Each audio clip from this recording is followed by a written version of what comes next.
अस्सलाम वालेकुम। कैफ 3 की पहली रिवीजन क्लास का पार्ट ए स्टार्ट करते हैं और कोशिश करेंगे मैक्सिमम चीज़ें इसके अंदर हम कवर कर लें और फिर परसों इंशाल्लाह एक दिन की ब्रेक के साथ जितना कम टाइम आपका लिया जाए उस दिन, ठीक है जी। बाकी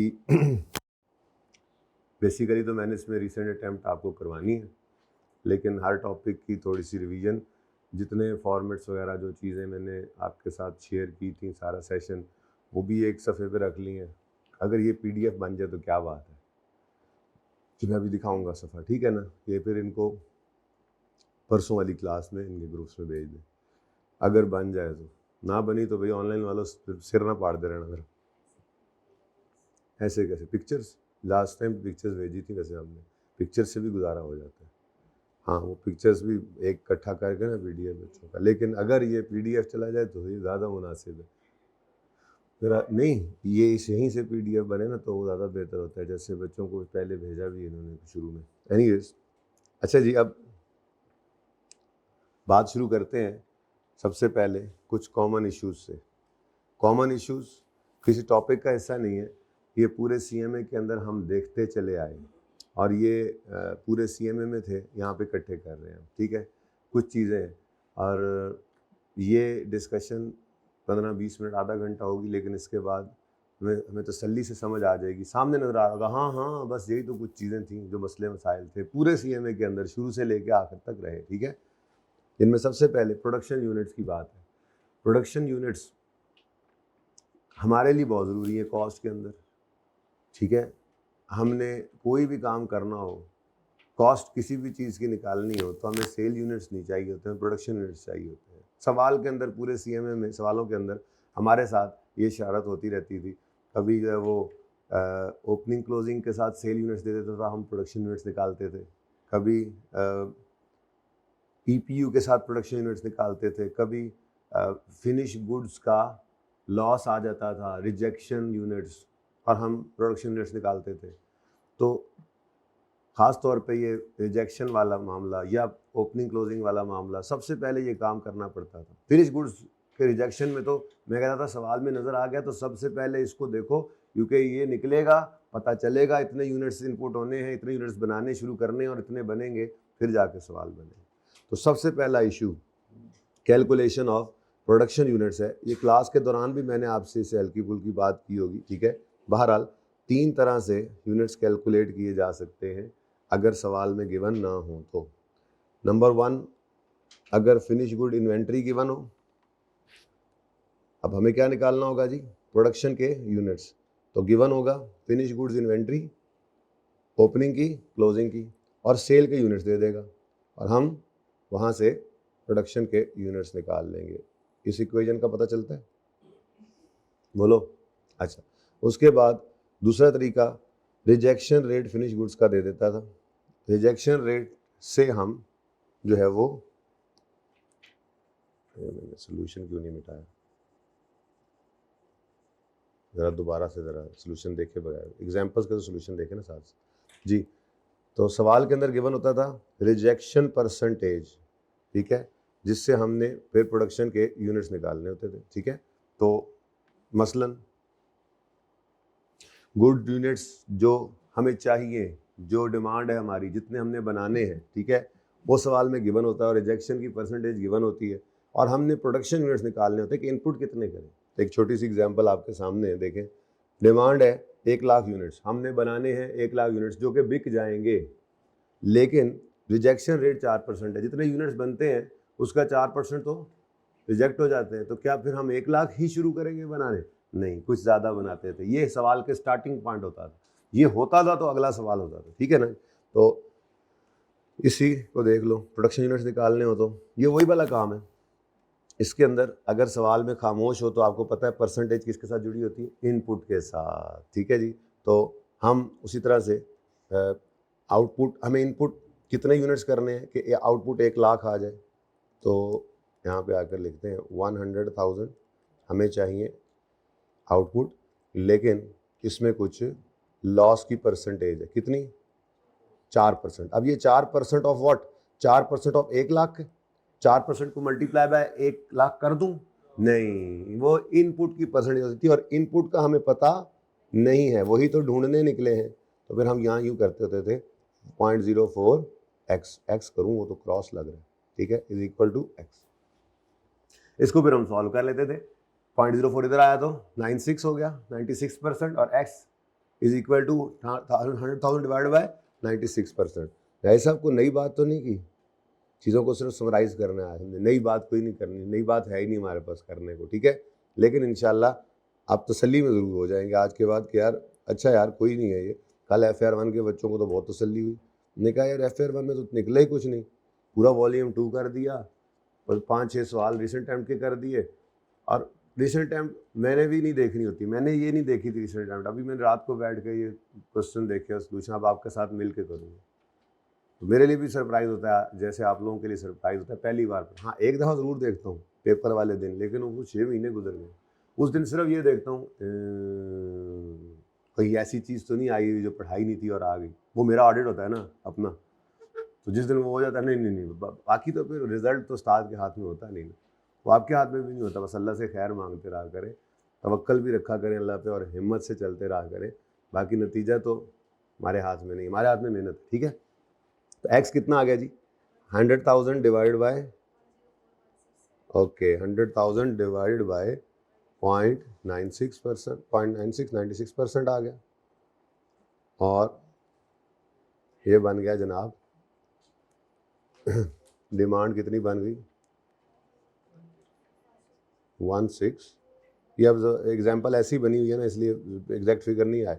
1,104,167 यूनिट्स, ठीक है जी। ये ऐसे परेशान नहीं होना इसको देख के, सवाल में परिचय के अंदर ऐसी फिगर आ जाए तो यार ये लगता है गलत हो गई। कई बार आपने देखा सवालों के अंदर इस तरह की फिगर आ जाया करती थी, ओके। चलें तो अच्छा, और तीसरी प्रोडक्शन यूनिट निकालने की तरतीब क्या थी, तरीका क्या था? Equivalent production unit. अगर सवाल में क्लोजिंग वर्किंग प्रोसेस आ जाए, स्टेज ऑफ कंप्लीशन हो, तो हमारे लिए प्रोडक्शन यूनिट्स फिर वो आम प्रोडक्शन यूनिट्स नहीं होते जो एक्चुअल आउटपुट नज़र आती थी प्रोसेस कॉस्टिंग के अंदर, बल्कि हम EPU निकालते थे। इवन स्टैंडर्ड कॉस्टिंग के चैप्टर के अंदर भी जब क्लोजिंग वर्किंग प्रोसेस आ गया था, तो हमने फिर वो जो एक्चुअल प्रोडक्शन होती थी वो आम वाली नहीं ली थी, बल्कि वो सेव वाली ली थी, मतलब वो EPU वाली ली थी, ठीक है। अच्छा, तो ये जनाब 3 चीज़ें हैं, ये 3 मामलात हैं, ये 3 तरीके हैं जिनसे आपकी कैलकुलेशन हो सकती है प्रोडक्शन यूनिट्स की। इसकी पिक्चर लेना चाहें तो आप ले सकते हैं, ठीक है। तो अगर प्रोडक्शन यूनिट सवाल में मिसिंग होंगे पर्चे में, तो ये 3 ही तरीके हैं जिनसे वो निकल सकते हैं। चौथा तो हमने को नहीं देखा था, पूरा CMA कर लिया, बेतहाशा सवाल कर लिए हमने, पता नहीं कोई 150-200 सवाल तो हमने कर लिए ना मिला जुला के क्लास के अंदर, ठीक है। तो अगर प्रोडक्शन यूनिट सवाल में मिसिंग होंगे तो प्रोडक्शन यूनिट निकालने के 3 तरीके हैं, या तो ओपनिंग क्लोजिंग फिनिश गुड्स की इन्वेंट्री देगा और सेल्स देगा, हम वहाँ से प्रोडक्शन निकालेंगे। अच्छा, प्रोडक्शन देकर सेल भी निकलवा लेता था, खैर मैं फिलहाल बात कर रहा हूँ प्रोडक्शन यूनिट्स कैलकुलेट करने पड़े। या फिर opening closing working process given हो तो प्रोडक्शन यूनिट्स कैलकुलेट करते थे यूजिंग EPU, जिसमें एक्चुअल आउटपुट एबनॉर्मल लॉस या gain, loss plus gain minus होता था, अपनी स्टेज ऑफ इंस्पेक्शन के हिसाब से आता है। Closing working process stage of completion के हिसाब से, और प्रोडक्शन यूनिट मैंने आपको वाला बनाया हुआ है। 5 अगर आ जाए तो इसमें क्या होता है, सिर्फ actual output from opening working process जो रिमेनिंग स्टेज ऑफ कंप्लीशन में आता है, बाकी सारा वैसे। और अगर रिजेक्शन रेट सवाल में गिवन हो तो फिर रिजेक्शन रेट से भी प्रोडक्शन यूनिट्स निकाल लिया करते थे, कोई मसला। अच्छा, अब अगली चीज़ कॉस्ट अकाउंटिंग है। कॉस्ट अकाउंटिंग है तो कॉस्ट के मसाइल सारे के सारे इसमें कॉस्ट के मसाइल रहे। मटेरियल की कॉस्ट निकालते थे, उसमें मसाइल होते थे।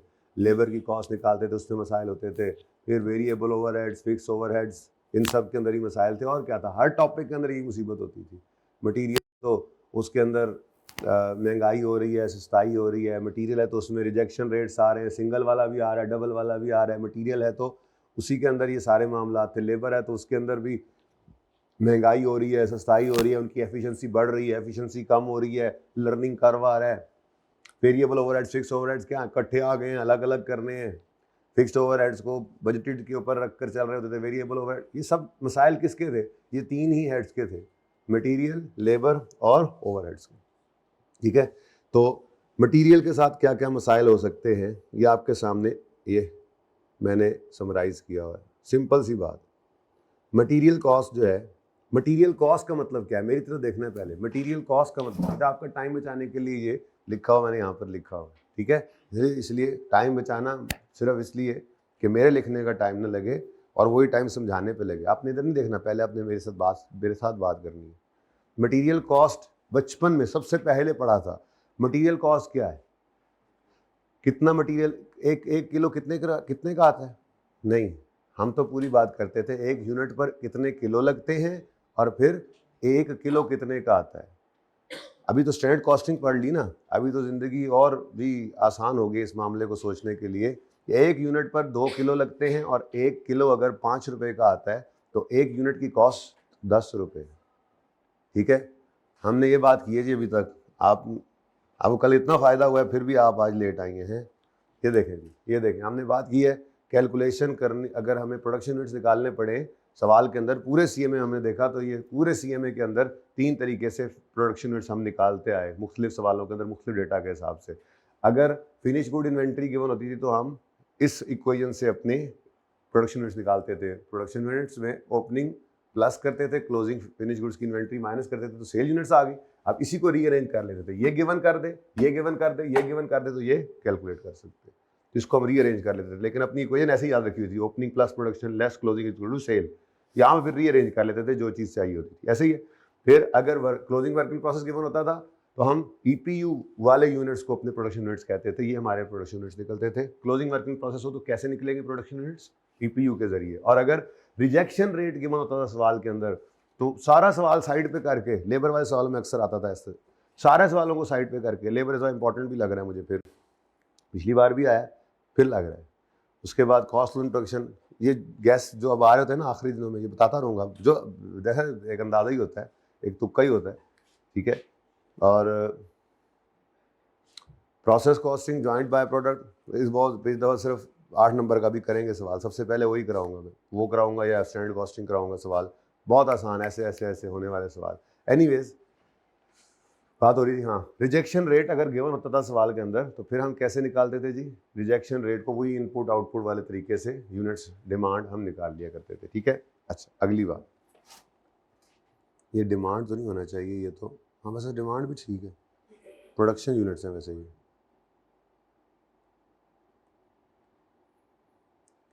प्रोडक्शन यूनिट्स, ठीक है जी। अच्छा, उसके बाद हम अगली बात कर रहे हैं जी कि अब कॉस्ट अकाउंटिंग के अंदर हमें जो मसाइल आते थे, कॉमन इश्यूज की बात कर रहे हैं। तो मटेरियल कॉस्ट, अभी आप इधर नहीं देख रहे, material cost, material cost, material cost क्या है? Material quantity per unit into material rate पर केजी या पर यूनिट या पर लीटर या पर मीटर, वो जो उसका यूनिट ऑफ मेजरमेंट, ठीक है। अब इसमें कौन कौन से पॉसिबल मसाइल आ सकते थे? एक मसला आपने देखा था कि छोटे यूनिट ऑफ मेजरमेंट को बड़े में कन्वर्ट करना पड़ता था।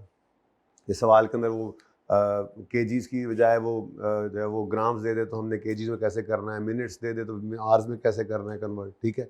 दूसरा, चले वन बाय वन देखते हैं। तो मटेरियल कॉस्ट क्या है? मटेरियल कॉस्ट क्या है? मटेरियल रेट और मटेरियल क्वांटिटी पर यूनिट। अब मटेरियल कॉस्ट जो है इसके बारे में कहते हैं, अगर total material cost previous period की गिवन है तो उससे हम नए पीरियड की कैसे निकालते थे? अक्सर हमने देखा था सीयूपी के टॉपिक में भी कि हम ओल्ड मटेरियल कॉस्ट को ओल्ड प्रोडक्शन यूनिट से डिवाइड करते थे। इससे हमारे पास क्या आ जाता था? समझ आ रही है क्या बात हो रही है? अभी आया हूँ सर, अभी मुझे कैसे समझ आएगी? अभी तो मैं गुस्सा ही हूँ, मुझे तो लग रहा है आपने बहुत कुछ करा दिया है ना। कुछ नहीं किया, अभी हमने लेट शुरू की है क्लास, ठीक है। हाँ, मटीरियल कॉस्ट का फॉर्मूला पता है? मटीरियल कॉस्ट कैसे निकलती है? पर केजी इंटू यूनिट्स रिक्वायर्ड पर, यानी कि जितने केजीज रिक्वायर्ड पर यूनिट है, ठीक है। यही लिखा हुआ मटीरियल कॉस्ट कैसे निकलेगी? मटीरियल का रेट पर KG per litre per metre into material quantity per unit. मैं ये कह रहा हूँ सवालों के अंदर मसाइल कैसे आते थे। आपको मटीरियल कॉस्ट अगर गिवन है पिछले पीरियड के यूनिट्स भी गिवन है तो पिछले पीरियड की कॉस्ट को पिछले पीरियड के यूनिट से डिवाइड करते थे तो पर यूनिट कॉस्ट पुरानी आ जाती थी सवालों के अंदर। फिर वो उसमें इन्फ्लेशन की एडजस्टमेंट करवा लेता था या वॉल्यूम की एडजस्टमेंट करवा लेता था और इस पीरियड की मटीरियल कॉस्ट निकल आती थी। याद आ रहा है कुछ? ये लिखा हुआ है कि total material cost of previous period is given in question, तो ओल्ड मटीरियल कॉस्ट को ओल्ड प्रोडक्शन यूनिट से डिवाइड करते थे, इन्फ्लेशन परसेंटेज लगाई और न्यू प्रोडक्शन यूनिट से मल्टीप्लाई कर दिया। या अगर न्यू प्रोडक्शन यूनिट्स नहीं होते थे तो फिर परसेंटेजेस भी यूज़ करते थे, ठीक है। या ओल्ड मटेरियल कॉस्ट को इन्फ्लेशन से मल्टीप्लाई करके प्रोडक्शन वॉल्यूम की परसेंटेज से मल्टीप्लाई कर देते थे, नई मटेरियल कॉस्ट आ जाती थी। सादा सी बात, ये हम सीवी में अक्सर करके आए। ये बात समझ आती है? समझ आती है बात? अच्छा, उसके बाद मटेरियल रेट के अंदर क्या मसले आ सकते थे? मटेरियल रेट में दो चीज़ें होती थी जी।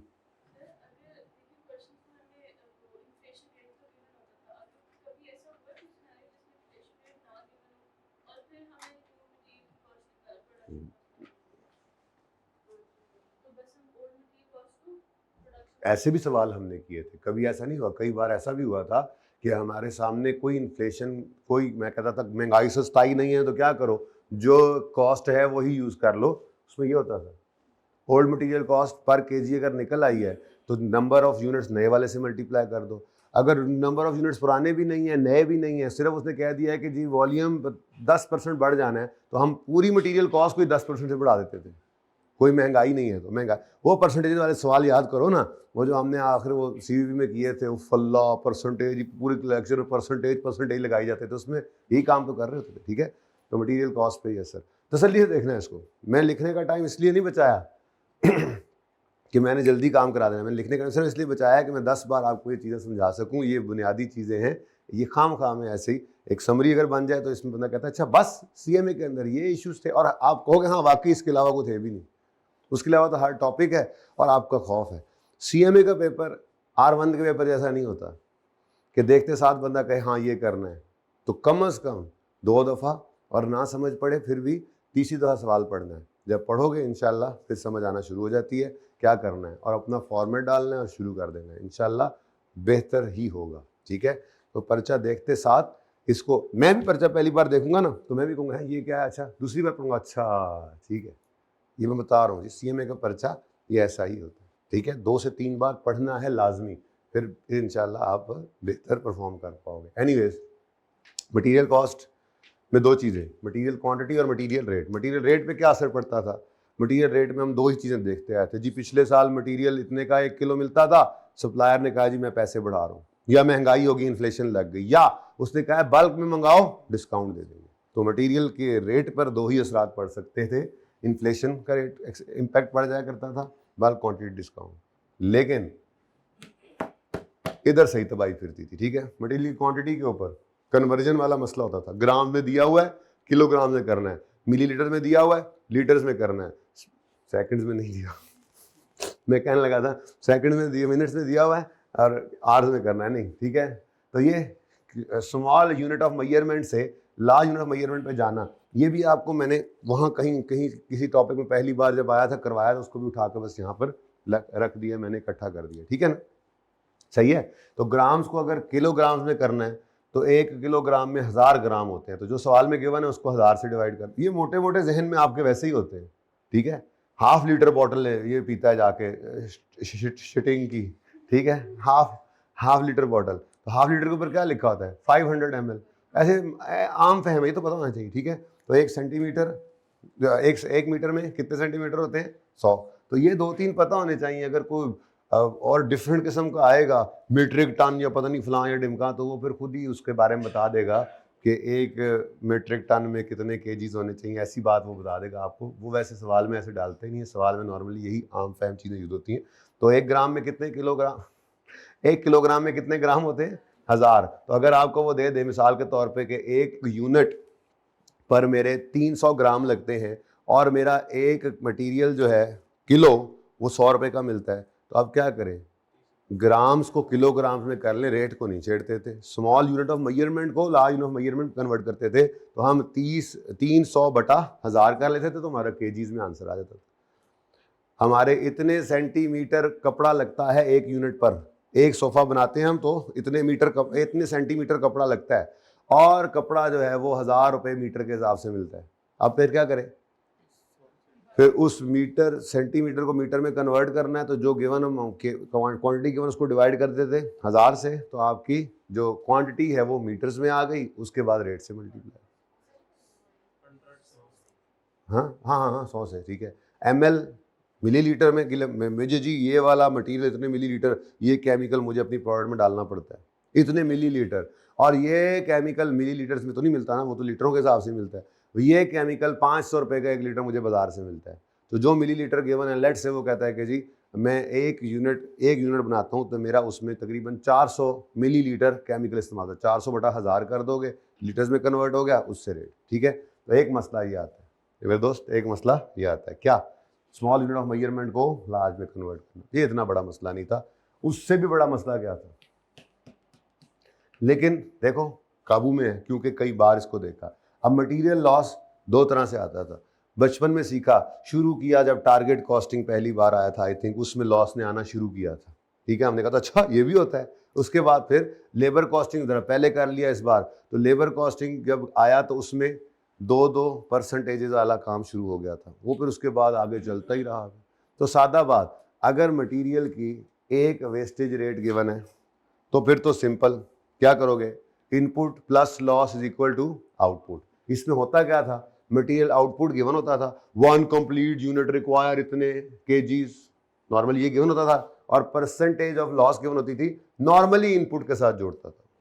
90%, 99% बल्कि ये कहना चाहिए कि उसने सवाल के अंदर इनपुट के साथ ही परसेंटेज को जोड़ा था। बहुत कम होता था कि वो लॉस की परसेंटेज आउटपुट के साथ जोड़े।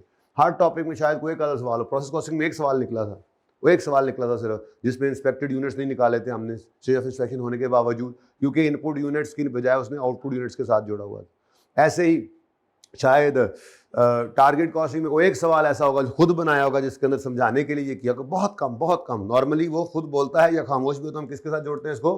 तो सिचुएशन क्या होती है, इनपुट यूनिट्स निकालने होते हैं, कितना मटेरियल खरीद कर लाएं, अगर लॉस हो रहा है तो जितना आउटपुट पर चाहिए उससे कुछ ज़्यादा खरीद के लाना पड़ता था। ठीक है ना, तो ये सिंपल केस होता था, ये given percentage of loss given, ये निकालना होता था, तो ये सिंपल होता था। हम नॉर्मली ये जो अभी करके आ रहे क्या करते थे, हम कहते थे जी मिसाल के तौर पे हमें एक कंप्लीट यूनिट के ऊपर 0.8 kgs चाहिए, लेकिन 3% लॉस हो जाता है, तो लॉस किसका, x का, 3% ऑफ x, तो ये 3% इधर जाकर माइनस हुआ तो 97 हो गया, तो 0.8 kg डिवाइड बाय 97 करते थे तो कितना बनता है, कुछ ज़्यादा खरीद के लाना पड़ेगा, 82 kg खरीद के लाएंगे, 3% लॉस होगा तो 0.8 kg कंप्लीट आउटपुट के ऊपर पड़ा होगा। ठीक है, लेकिन स्पेशल केस क्या था, परसेंटेज दो गिवन है, 2 वेस्टेज परसेंट गिवन होती थी, तो ये वाला काम याद आया कुछ, लंबी कहानी भी करेंगे, फिर शॉर्टकट तो हमारे पास है ही। ठीक है,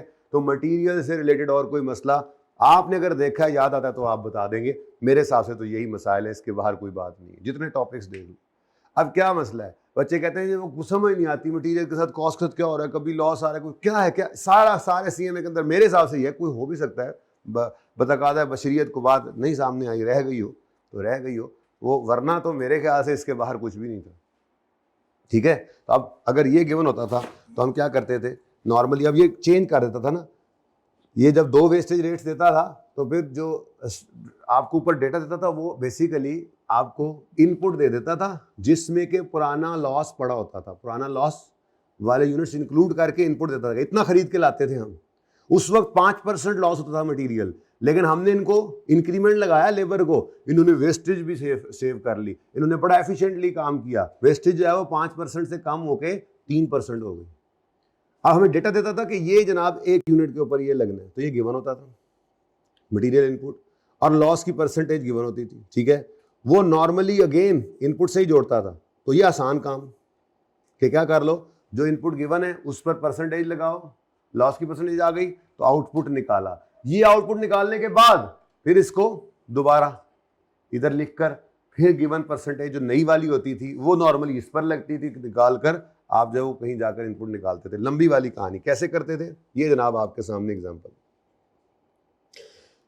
मटेरियल की कॉस्ट गिवन है, अच्छा मटेरियल कॉस्ट भी गिवन हो सकती है, केजीज ना हो तो कॉस्ट हो। यहाँ पर ये भी मकसद आपको याद कराना है कि अगर वो कह दे एक यूनिट पर 720 रुपये का मटेरियल लगता है, 720 रुपये का मटेरियल खरीदते हैं हम, इनपुट करते हैं हम, और पुरानी परसेंटेज है 3%, सॉरी 10% मटेरियल लॉस हो जाता है। अब मुझे नहीं बताया कितने केजीज हम लगाते हैं, मुझे बता दी कि कितने रुपए का लगाते हैं, सो व्हाट, रुपीस के ऊपर लगा देंगे।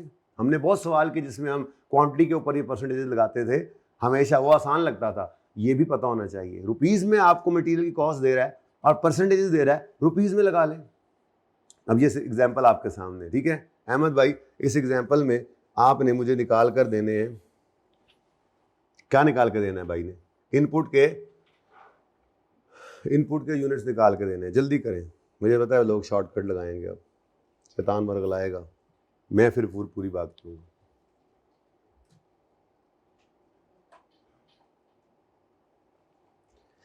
करंट मटेरियल कॉस्ट, कितना कॉस्ट कर रहा है करंटली मटेरियल, तो यही इनपुट है, यानी मटेरियल हम कितने का खरीद के लाते हैं, 720 का। जो लॉस होता है वो तो बीच में होता होगा, हम खरीद के कितना ला रहे हैं, इनपुट कितना कर रहे हैं, मटेरियल कॉस्ट कितनी हो रही है। कॉस्ट के अंदर आपको मैंने कहा था, कॉस्ट के अंदर आपने लॉस के मटेरियल को भी, लॉस की कॉस्ट को भी डालना होता है ना, ठीक है। तो हम यूँ करते हैं जी कि हमें जी 776 भाई कह रहे, असल में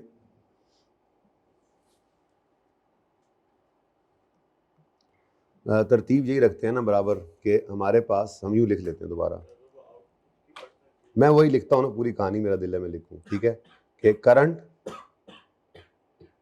क्या चल रहा है पता नहीं, प्लस 10% ऑफ 720 है इस वक्त, 720 से हमने आना है कितना आउटपुट पे चाहिए, ऐसे ही है। वो कह रहा है करंट वेस्टेज रेट 10%, अब मुझे 720 उसने बता दिया कि टोटल मटेरियल मेरी कॉस्ट बनती है 720 रुपये, तो 720 रुपये का मटेरियल अगर लग रहा है और 10% लॉस होता है, तो लॉस कितना है फिर 720 इंटू 0.1 72, तो फिर बैलेंसिंग फिगर ये निकाला करते थे, बैलेंसिंग फिगर, तो फिर करंटली कितना है, ये एक कंप्लीट यूनिट पर चाहिए। फिर हम कहते थे इसको कॉपी करके इधर करो पेस्ट, रिवाइज्ड, मतलब ये तो मुझे क्या चाहिए, देखो लॉस की, वेस्टेज की परसेंटेज, मैंने इस एम्प्लॉय को बोनस दिया, ये एम्प्लॉय मोटिवेट हुआ, मोटिवेट होकर इसने वेस्टेज बचानी है, या जो इस एक यूनिट पर मटेरियल लगना है वो मटेरियल कम कर लेना है, मेरी एक प्रोडक्ट पे जो मटेरियल लगने वो तो वही लगना है, भाई ने क्या करना है, वेस्टेज सेव करनी है। तो ये है वो यूनिट्स, वो कॉस्ट जो मेरी एक यूनिट पर लगती है, ठीक है। असल में तो ये 720 रुपये कम करेगा भाई, एफिशिएंट होगा तो, ठीक है। तो भाई 648 मैंने लिखा ऐसे ही कि ये तो मुझे कॉस्ट पढ़नी है, ये नीचे लिखा हुआ है आउटपुट लॉस इनपुट, ताकि ये भूले ना, ठीक है। अब नई परसेंटेज क्या है, 3%, चुप है तो इनपुट का ही है, ठीक है। तो मैंने यहाँ पर लिखा 0.03 of x is equal to, अब बताओ, अब ये यहाँ से आना है तो x, अब जरा डायरेक्ट ही निकाल लेते हैं, मैं तो कहता हूँ, ठीक है। अब क्या होगा, अब x जो है वो 0.03 हो गया, दूसरी तरफ x पड़ा है, दूसरी तरफ x को फिर बाद में मिटा देता हूँ, ठीक है, ये कर लेते हैं, फिर बाद में मिटा देता हूँ। अब 0.97x बन गया, x को उधर ही छोड़ दो, 0.97 आकर 648 से डिवाइड हुआ तो कितना चाहिए, तो ये तरतीब है। पहले आपको नए वाले पुराने वाले इनपुट से, मतलब पुराने इनपुट से आउटपुट की फिगर निकालनी पड़ी, फिर उस आउटपुट को यूज करते हुए नई इनपुट फिगर निकाली, क्योंकि भाईजान ने लॉस सेव किया था। ये फिक्स होता है भाई, ये फिक्स होता है, ये तो नहीं चेंज होता। एक यूनिट पर कितना लगना है, 648, तो हाँ सेविंग आएगी तो किस में आएगी, मटेरियल की वेस्टेज में, ठीक है। एफिशिएंसी आई जी, ये हमने किया, स्टेप लिया, एफिशिएंसी आ गई, उन्होंने वेस्टेज सेव कर ली और वैसे परसेंटेज कम होगी जी। अब कितना आता है 668। अब इस लंबी कहानी को तो कॉन्सेप्चुअली हमने समझा था ना पहली बार, एक दिन आधा पौना घंटा लगाया था, लेकिन उसके बाद साथ ही हमने फिर एक शॉर्टकट बनाया था, और वो शॉर्टकट हमें बड़ा फ़ायदा दे गया। हमने कहा था यार इनपुट को पकड़ो जो गिवन है, रुपीज़ में गिवन है, ठीक है, रुपीज़ में पकड़ो, ₹720 को पकड़ो, बड़ों को हमेशा ऊपर रखो, छोटों को हमेशा नीचे रहना चाहिए, ठीक है। तो ये हमने अपने, हमारा मतलब ज़िंदगी का असूल भी हमें फ़ायदा दे और यहाँ पे भी असूल फ़ायदा दे। कैसी ज़िंदगी के अच्छे अच्छे असूल है ना, जो ज़िंदगी में फ़ायदा दे, पर्चे में फ़ायदा दे। तो पुरानी वेस्टेज क्या है, नहीं पुरानी वेस्टेज क्या है 10%, तो फिर 1 माइनस 0.1, तो 0.9 बन गया, डिवाइडेड बाय 1 माइनस 0.03, यानी कि 0.97 बन गया, ठीक है ना जी। तो 1 माइनस 0.03, मैंने वो डायरेक्ट नहीं लिखा, आप डायरेक्ट लिखते होते हैं, डायरेक्ट ही लिखा करें, पर्चे में डायरेक्ट ही लिखा करें, ठीक है ना। ये मैंने क्या किया, 1 माइनस ओल्ड परसेंटेज से मल्टीप्लाई किया, ऊपर रखा उसको, और 1 माइनस न्यू परसेंटेज से डिवाइड कर दिया। ठीक है, तो हमारा आंसर क्या आ गया, ₹668 डायरेक्ट भी आ जाया करता था। इसके अलावा ये अब सिर्फ रिवीजन हो रही है, अभी हम रीसेंट टाइम पे जाएंगे।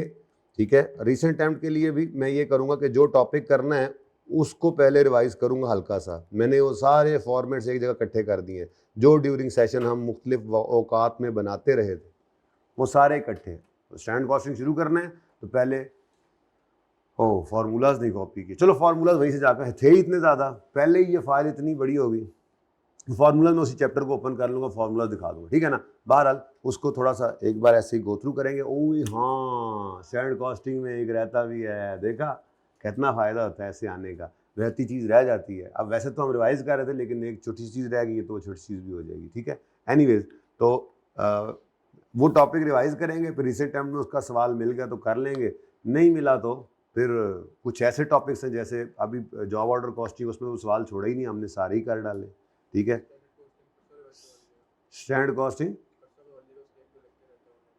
कोई बात नहीं है, हम तो आज करेंगे सबसे पहले वही सवाल, हमने खुश होना है, हमने मज़ा लेना है कि यार ये मौज लगवाई थी उसने स्टैंडर्ड कॉस्टिंग वाले सवाल से इस दफ़ा। एनीवेज अब पहली बार मौज लगवा दी तो इस दफ़ा फिर हो सकता है ज़रा शॉर्ट क्वेश्चन आए इसका। टारगेट कॉस्टिंग भी तो इसी का पोर्शन है, टारगेट कॉस्टिंग इस दफ़ा फिर इंपॉर्टेंट है, लेकिन टारगेट कॉस्टिंग अगेन सारे सवाल किए थे आपने, रिसेंट से रिसेंट भी किया हुआ था आपने, कोई मुश्किल नहीं है, वो आता है तो आ जाए, हमें क्या। हाँ, प्रोसेस कॉस्टिंग इस बार जिस लेवल पे आपने किया है टिका के, उस लेवल पे ही टेस्टिंग होगी इंशाल्लाह, मतलब कि कोई बड़ा सवाल एक्सपेक्टेड है, क्योंकि पिछली बार सिर्फ 8 नंबर आए हैं और 15 13 14 नंबर यहाँ से आ गए हैं स्टैंडर्ड कॉस्टिंग से, तो वो ज़ाहिर है उसकी एक ग्रिड है 25-30 नंबर की, 3 टॉपिक्स है सिर्फ, मैंने आपको बताया था। तो वो तीनों टॉपिक्स में स्टैंडर्ड कॉस्टिंग मैंने पिटाई कर करके वैसे ही सीधा करा लिया है कि बच्चे इसको ढीला ना लेके, बहुत बड़ा सवाल आ गया है। अभी सवाल भी कराऊंगा, वो तैयार है इंशाल्लाह, नज़र आएगा। प्रोसेस कॉस्टिंग अल्हम्दुलिल्लाह अच्छा तैयार था, क्योंकि उससे खौफ आ रहा था मुझे, तो उस पर जोर हमने ज़्यादा लगा लिया था। टारगेट कॉस्टिंग शुरू में ही तैयार किया, तो टारगेट कॉस्टिंग और प्रोसेस कॉस्टिंग ज़्यादा इंपॉर्टेंट हैं, लेकिन राइट ऑफ नहीं कर सकते स्टैंडर्ड कॉस्टिंग को। और जब एक चीज़ तैयार होगी है तो अब क्या छोड़ना, जो सवाल रिवीजन प्लान में डालूंगा वो कर लेंगे इंशाल्लाह, जल्दी हो जाएंगे, आप देखोगे सवाल पर्चे वाला भी जल्दी होगा। तो प्रोसेस कॉस्टिंग में जॉइंट बाय प्रोडक्ट एक्सपेक्टेड इस दफ़ा आएगा, और आप उसको देख चुके हैं कि उसमें मैक्सिमम मार्क्स आप स्कोर कर सकते हैं, बल्कि मैंने आपको टाइम का सवाल पेपर में दे दिया था, आपके उस टेस्ट में सबसे अच्छे मार्क्स आ गए, उस सवाल के अंदर आपकी स्कोरिंग अच्छी है। ठीक है, एनीवेज बातें ज़्यादा ना कराओ मुझे, बातें ज़्यादा ना कराओ मुझे।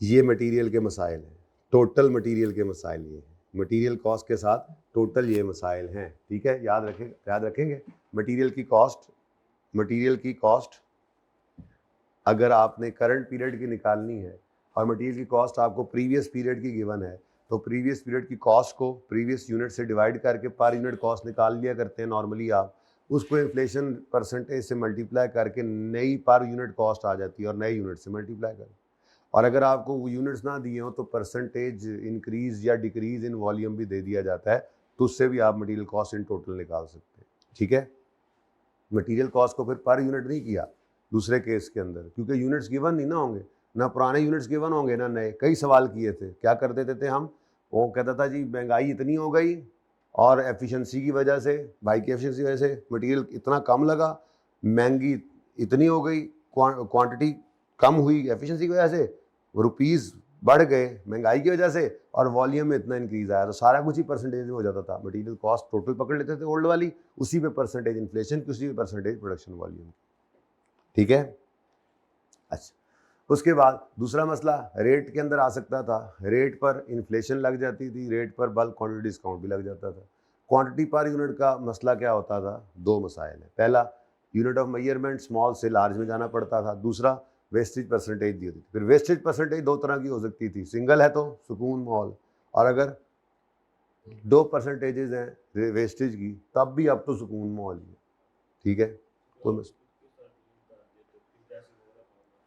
फिर ये क्यों लगाओगे फॉर्मूला, अगर उसने आउटपुट के साथ लिंक किया हुआ तो बेटा इसको पकड़ के यहाँ रखोगे ना, फिर तो ये गिवन है, फिर तो 648 को 0.03 इंटू 668 खुद करोगे, फिर ये सारा काम करना ही नहीं पड़ेगा। लेकिन ऐसा नहीं करता वो 2% देता है तो वो यही काम करता है, वो काम तो फिर भूले से भी बंदा सही कर लेता है। जिसने ये कॉन्सेप्ट नहीं पढ़ा हो तो वो भी सही कर लेगा, जिसको इस बात का नहीं पता वो नहीं करता है। इसलिए जब भी दो वेस्टेज परसेंटेजेस देता है तो नॉर्मली ये गिवन होता है, ये भी गिवन होता है, ये कैलकुलेट करते हैं, इसको कॉपी करते हैं, फिर इसको कैलकुलेट करते हैं। अगर ऐसा हो तो यू आर लकी, फिर 2 परसेंटेजेस में भी आपको पिछली वैसी इग्नोर करनी पड़ेगी, नहीं पकड़ोगे। ठीक है, ओके चल। अच्छा, उसके बाद कोई मसला मटेरियल कॉस्ट में। अभी तक क्या बात की हमने? अभी तक लेट आने वाले बच्चों हमने ये बात की, नंबर 1 पहली बात हमने की कि यूनिट्स प्रोडक्शन के अगर सवाल में मिसिंग हो तो 3 तरह से निकल सकते हैं, या opening closing finish good inventory देकर निकलवाएगा, या अगर क्लोजिंग वर्किंग प्रोसेस होगा तो ईपीयू से हम निकालेंगे, या फिर रिजेक्शन की परसेंटेज गिवन होगी तो उससे हम प्रोडक्शन के यूनिट्स निकालेंगे। ठीक हो गया। उसके बाद मैं कोशिश करता हूँ आज जितना हो कम से कम कॉमन इश्यूज का तो वो पीडीएफ बना के भेज देना। ठीक है।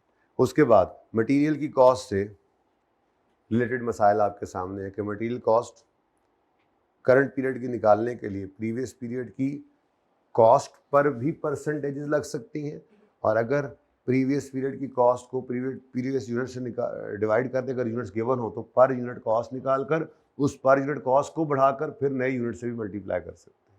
फिर मटेरियल रेट पर इन्फ्लेशन या डिस्काउंट का असर आ सकता है। यूनिट ऑफ मेजरमेंट क्वांटिटी के अंदर चेंज करना पड़ सकता है, और वेस्टेज की परसेंटेजेस गिवन हो सकती है। कोई इसके अलावा मसला कभी देखा हो? सीमे के अंदर है ही नहीं, मटेरियल के अंदर यही मसाइल थे। तो ये करते करते यहाँ पर पहुँचे हैं आज के, हम इन्हें एक लाइन के अंदर लिख लिया। लेबर के साथ क्या मसाइल? लेबर के साथ ज़्यादा मसाइल है, लेबर के साथ ज़्यादा मसाइल है, लेबर के साथ ज़्यादा मसाइल है। पहले तो सेम हो गया, जैसे मटेरियल की कॉस्ट थी वैसे ही लेबर के साथ भी हो सकता है। सीवी वाले सवाल याद आ रहे होंगे आपको जिसमें बेतहाशा परसेंटेजेस। अगर तो वो कहता है पिछले साल का डेटा देता है, कहता है जी ये अभी महीना ये साल एंड हुआ है, एक्चुअल डेटा है इसका, और हम आगे प्लान कर रहे हैं। सीवी एनालिसिस डिसीजन मेकिंग है ना, हम फ्यूचर प्लान करते थे कि फ्यूचर में कितना वॉल्यूम हो, कितने यूनिट्स हो, क्या चीज़ हो क्या ना हो, याद है? ठीक है। तो हमें वो कह दे कि जी ये कॉस्ट है पिछले पीरियड की और ये यूनिट्स बने थे। ठीक है। तो हमने क्या किया, लेबर कॉस्ट को डिवाइड किया यूनिट्स के साथ, हमारे पास पर यूनिट कॉस्ट आ गई।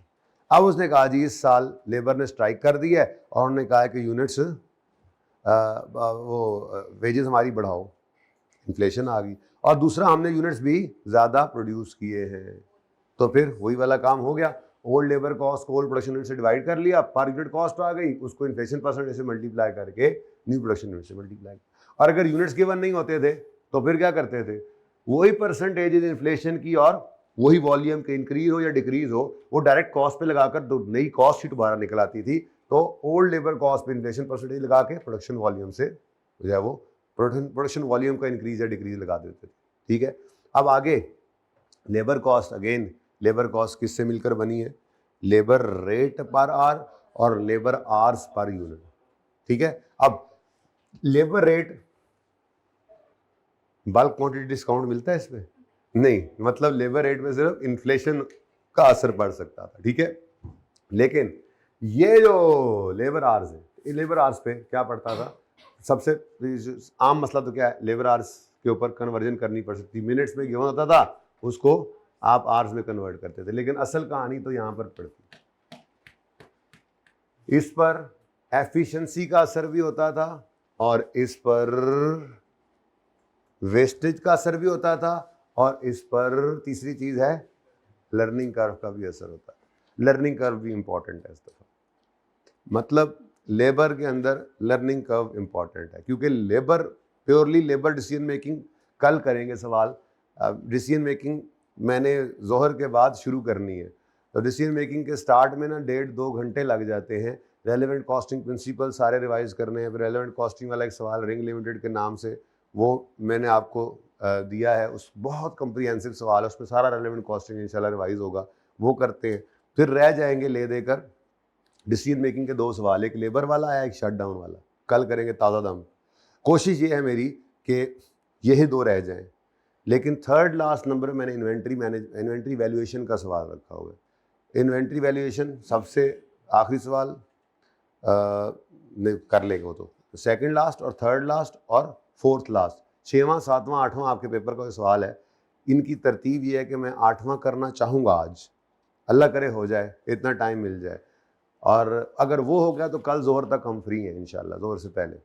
और अगर वो नहीं होता तो थोड़ा टाइम ऐड करना पड़ेगा। उसके बाद कल तो इंशाल्लाह आते साथ फिर लेबर का और शट डाउन का सवाल हम करेंगे, ठीक है। डिसीजन मेकिंग शुरू आज करनी लाजमी है ताकि रिवीजन हो जाए। एनीवेज फिलहाल हमने कुछ नहीं किया, DI खान वाले हमने कुछ नहीं किया। बड़ी इंपॉर्टेंट बात चल रही है, बड़ी इंपॉर्टेंट बात चल रही है। हम समरी बना रहे हैं सारे CMA की, बार बार सुन रहे हैं। पहले आए हुए उन्होंने तो इंशाल्लाह याद कर देना, कहता है बस कर दें। क्यों बस करूं, मैं तो याद करा के छोड़ूंगा तुम्हें आज, ठीक है। प्रोडक्शन यूनिट्स मिसिंग हो तो आप ओपनिंग क्लोजिंग या ओपनिंग यूनिट से निकाल सकते हैं, या EPU से निकाल सकते हैं, या फिर रिजेक्शन परसेंटेज हो तो भी निकाल सकते हैं। फिर मटेरियल की कॉस्ट के अंदर जो मसाइल हैं वो क्या है, मटेरियल के रेट पर इन्फ्लेशन का या बल्क क्वांटिटी डिस्काउंट का असर पड़ता है। यूनिट ऑफ मेजरमेंट क्वांटिटी के ऊपर असर डालता है, स्मॉल से लार्ज में जाना पड़ सकता है। और रिजेक्शन रेट्स इसमें 2 गिवन हो सकते हैं। लेकिन लेबर में रोले ज़्यादा हैं। लेबर कॉस्ट का तो मामला वैसा ही हो गया, लेकिन लेबर कॉस्ट निकलती है वेज रेट पर labour our into labour hours per unit. अब वेज रेट पे तो सिर्फ क्या असर पड़ सकता था, वो जी स्ट्राइक कर दी उन्होंने, पैसे बढ़ाने पड़े। कम तो कभी नहीं होता देखा था हमने, लेबर ने अपना रेट कम किया हो हमेशा बढ़ता ही है। तो इन्फ्लेशन का ही असर इस पे पड़ता है। लेकिन अगली कहानी में बहुत मसाइल थे, ठीक है। लेबर आवर्स पर यूनिट कितने चाहिए, उसने कहा जी 15 मिनट चाहिए। यार आवर्स बताओ, रेट तुमने आवर्स में दिया हुआ है, कोई मसला नहीं होता था। हम कहते थे 15/60 कर लो, ये पर आवर में कन्वर्ट हो गया। Conversion of unit of measurement एक मसला ही आता था। दूसरा मसला क्या आता था, लेबर, अभी भी बात की मेरे दोस्त को, हमने क्या दिया था, बोनस, एफिशिएंसी बढ़ गई, ठीक है। ये हमारा दोस्त है, ये इसकी एफिशिएंसी कम हो गई, तो लेबर ज्यादा एफिशिएंट हो जाए। अब ये जरा ध्यान रखना होता था। वैसे आपको पता है माशाल्लाह, अभी 2-4 दिन पहले ही कुछ सवाल किया, जब हम ये बात कर रहे थे, मुझे अभी याद आ गया, जब मैंने बोला एफिशिएंसी कम हुई है तो एफिशिएंसी बढ़ी है तो मतलब टाइम बढ़ा लें। आप लोगों का नहीं नहीं नहीं नहीं, टाइम कम कर लें, ठीक है। तो labour hours are affected by efficiency. Efficiency improve हुई है तो लेबर आवर पर यूनिट कम, और एफिशिएंसी डिक्रीज हुई है तो लेबर आवर्स बढ़ेंगे। दूसरा मसला, कोई मसला नहीं है, परसेंटेज लगाते थे। लेबर आवर पहले 1 घंटा लगता था जी, एफिशिएंसी इंप्रूव हो गई है जी, 80% टाइम सिर्फ लेते हैं वो, तो हम कहते थे जी 1 आवर इंटू 0.8 कर दो, ठीक है। तो 0.8 लेबर आवर्स लगते हैं, एफिशिएंसी इंप्रूव हो गई। यहां से क्या होता था, आवर्स कम हो जाते थे तो कॉस्ट भी कम हो जाती थी, ठीक है। तो इंप्रूव हो सकती है या डिक्रीज हो सकती है एफिशिएंसी, ओके। दूसरा मसला इस पे क्या आ सकता है, इस पर भी लेबर टाइम वेस्टेज का रेट आता था। यही पे तो असल में सीखा था हमने, इत्तेफाक से पहले ये आ गया था लेबर कॉस्टिंग के अंदर। तो उसी तरह से सिंगल वेस्टेज रेट गिवन है, labour hours worked, labour wastage percentage, labour hours paid. ये लेबर आवर पेड होता है, ये इनपुट कॉस्ट होती है हमारी, और लेबर आवर वर्कड जो 1 यूनिट पर चाहिए होता है। 1 complete units required 2 labour hours, लेकिन लेबर जो है वो 5% टाइम उनका आइडल है, मतलब वो कुछ वेले भी बैठे रहते हैं। तो हमें तो फिर जितना टाइम उन्होंने इधर गुजारा उसके पैसे देने पड़ेंगे, ठीक है।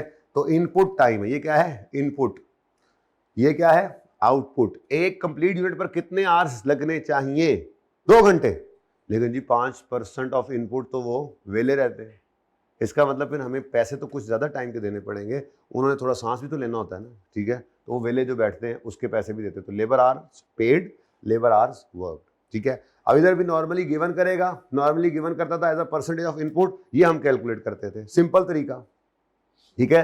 ये 2 आवर्स यहां पर है, 5% of input is equal to input, input का पता नहीं है तो ये 5% इधर चला गया, 0.95 हो गया। 2 को डिवाइड करो 0.95 से, जल्दी करो जरा, मुझे जुबानी 2.1 लेबर आवर्स पैसे देते हैं, तो 2 लेबर आवर्स वो काम करते हैं, 0.1 लेबर आवर वो आइडल रहते हैं। हमने पैसे कितने के दिए, 2.1 लेबर आवर्स, ठीक है।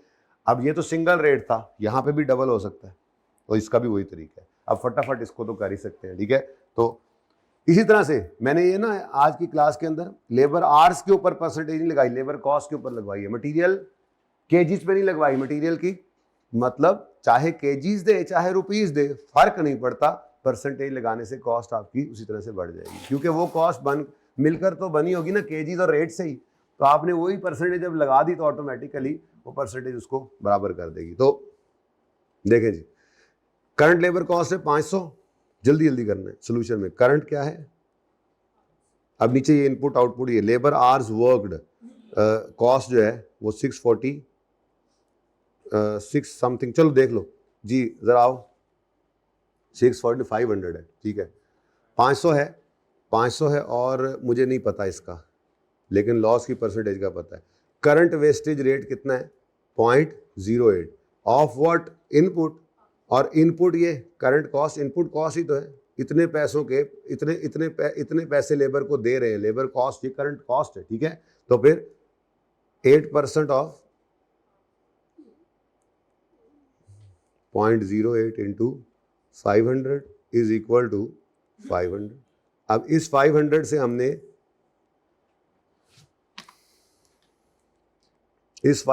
हमने क्वेश्चन मार्क निकालना है, ठीक है। तो क्वेश्चन मार्क निकल आएगा जी,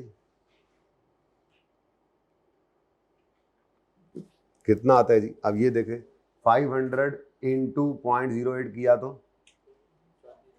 हाँ, अब वो ऐड करें,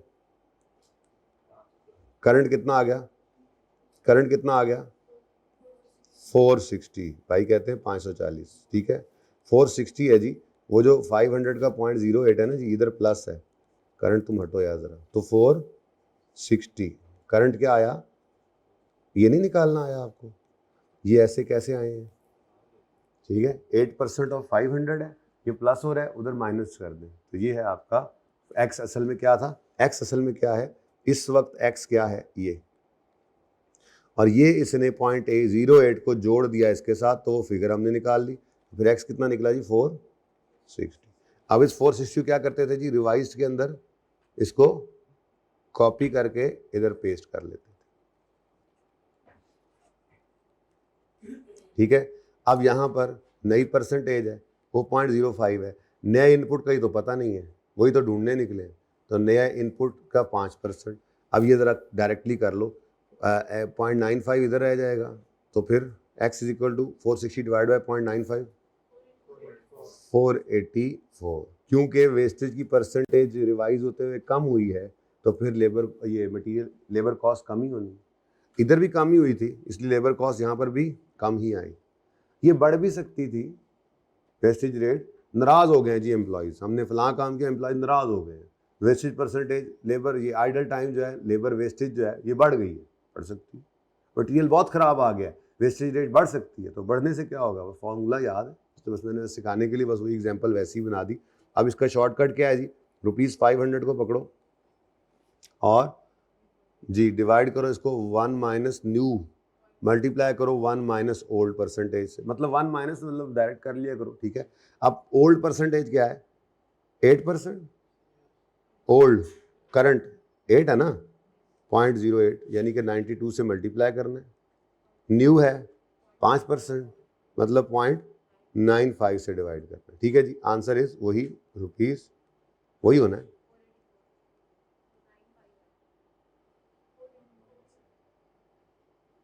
ये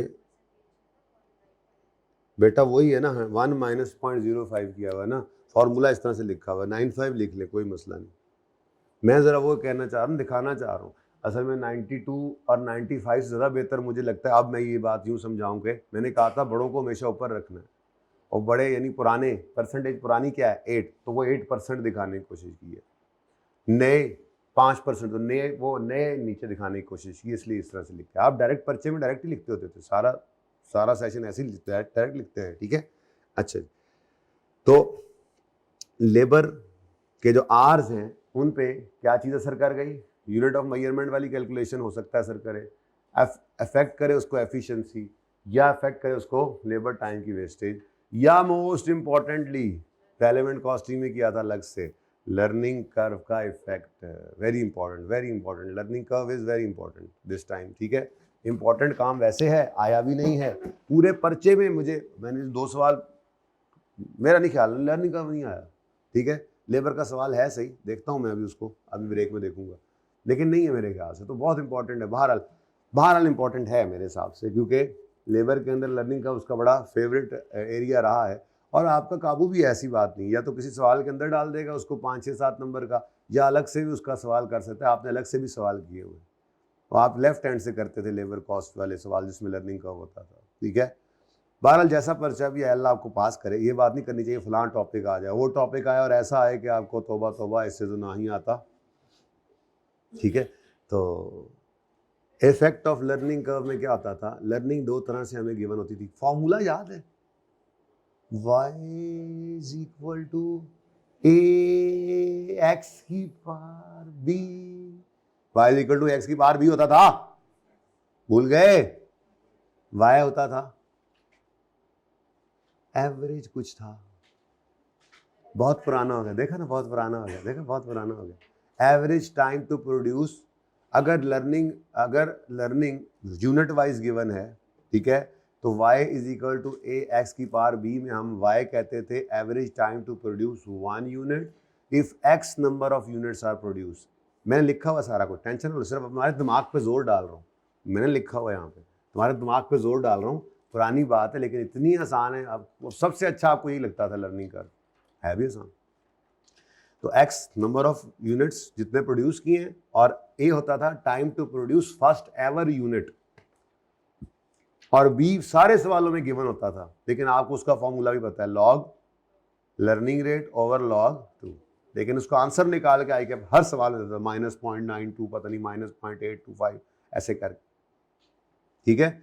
अब लर्निंग रेट का मतलब क्या है, वो यूज होता था 95%, 90%, 80%, मतलब हर कॉन्सेप्ट ये था, कॉन्सेप्ट पूरी बात करें तो कॉन्सेप्ट ये था कि average time to produce unit decreases, double से कम होता है, अगर प्रोडक्शन डबल हो तो एक सर्टेन परसेंटेज से कम होता जाता है आपका। अब ये यूनिट वाइज भी गिवन होती थी लर्निंग, ये बैच वाइज भी होती थी, ठीक है। तो लर्निंग का इफेक्ट, अगर ये फॉर्मूला आपके सामने आ गया, ठीक है, अगर यूनिट वाइज लर्निंग है तो learning will apply to first 500 units लिखा होता था, and thereafter it will stop. तो हम कहते थे y is equal to A x की पावर b में y है average time to produce 1 unit if x number of units are produce. a होता था time taken to produce first ever unit, x होता था जो प्रोडक्शन लेवल है, और b log LR over log 2, जो आपको आंसर में गिवन होता था, माइनस के साथ आप माइनस में आंसर आता था, आप लिख दिया करते। और अगर यही लर्निंग यूनिट वाइज की बजाय बैच वाइज गिवन है, एक मिनट, मुझे यूं लगता है आज एक सवाल एकदम से बढ़ नहीं गया आपका, तो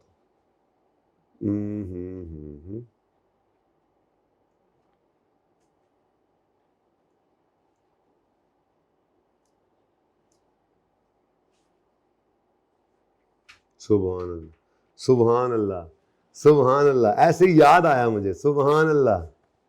ये मैंने नहीं कराया था ना, मैंने कहा था मैं खुद कराऊंगा, मैं इंशाल्लाह खुद कराऊंगा। दुआ करो अल्लाह मुझे ज़िंदगी दे, सेहत दे, तो मैं आज शाम को या कल सुबह ये खुद कराऊंगा।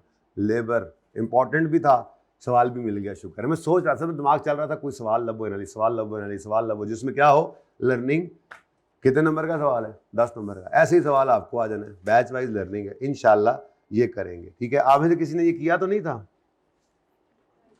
किया था, मैंने रोका था, शुक्र है अल्लाह मैंने रोक लिया था।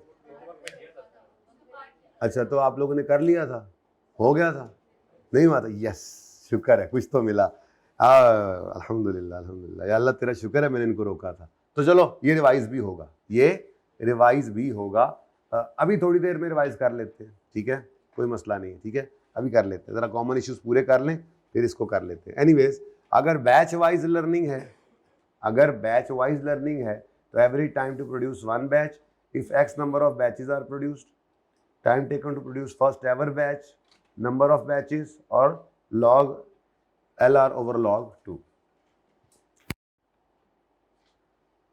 हम 500 यूनिट्स तो नहीं सिर्फ बनाते थे, फिर एक वर्किंग करनी पड़ती थी कि 500 यूनिट्स बनाएं तो average time to produce 1 unit कितना है, वो निकल आता था ऊपर y से। अब उसको पकड़े 500 यूनिट्स का टाइम निकालते थे, और फिर 499 यूनिट्स का टाइम निकालते थे, और 500वें का टाइम निकाल के रख लेते थे। अब चाहे वो 500 बनवाए, 5000 बनवाए, 5 लाख यूनिट्स बनाए, अब हमारा काबू है। बैच वाइज के अंदर यही काम बैच पे कर लेते थे, हम जितने तक अप्लाई होती थी लर्निंग वहाँ तक अप्लाई करते थे 5 बैचेस पर, तो टोटल टाइम प्रोड्यूस 5 बैचेस बना लेते थे। उसके बाद टाइम फॉर 4 बैचेस निकाल कर माइनस कर दिया, 5th बैच का टाइम आ गया, अब जितनी मर्जी प्रोडक्शन होती रहे। ठीक है जी। तो ये जनाब आपका लेबर का केस है। थोड़ा सा पता नहीं अब ये नज़र आता है कि नहीं, एग्जाम्पल अगर छुप भी जाए तो खैर, लेकिन ये नज़र आना चाहिए मसला मामला सारा सामने।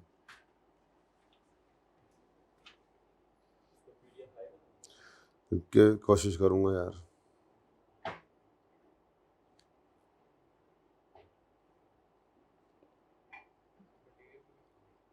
मटेरियल का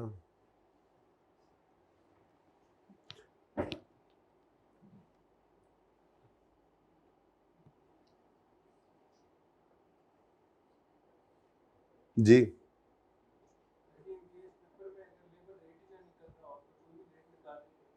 हाँ जाहिर है फिर कुछ भी निकाल लेना, वैसे निकलना चाहिए।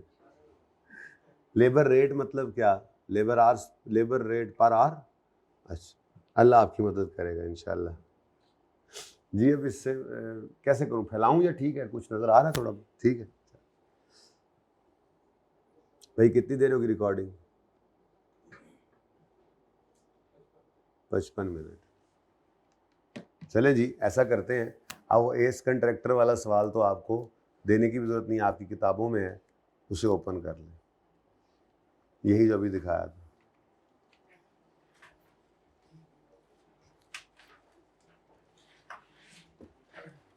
मेरा पॉज करें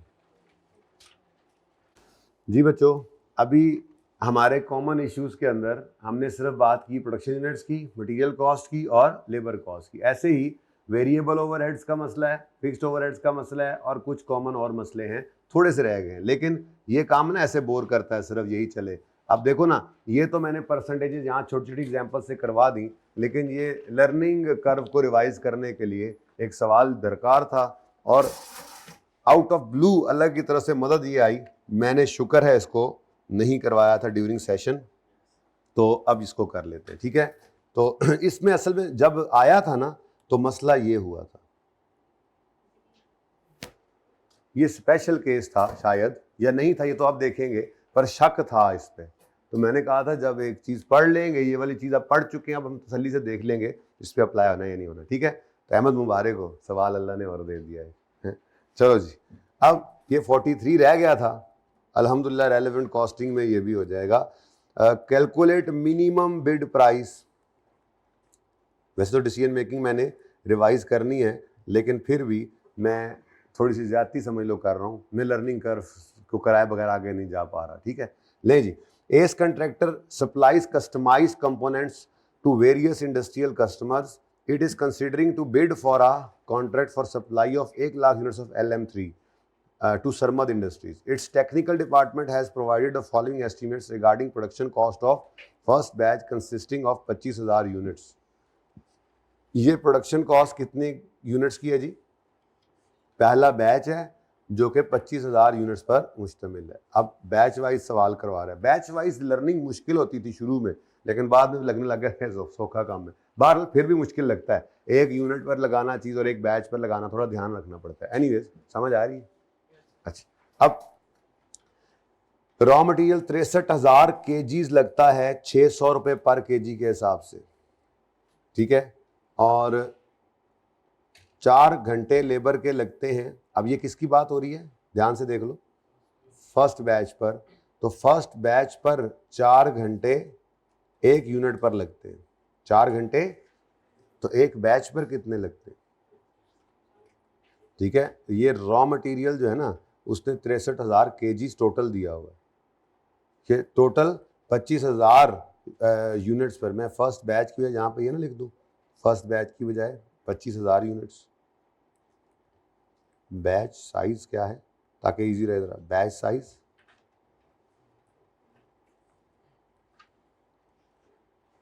देखो अल्लाह के हर काम में कैसी बेहतरी होती है। ये यूनिट, ये सवाल उस वक्त रह गया था, दिलों में आता होगा यार देखो उसने कहा था मैं खुद करवाऊंगा, लिखा भी था, नहीं करवाया।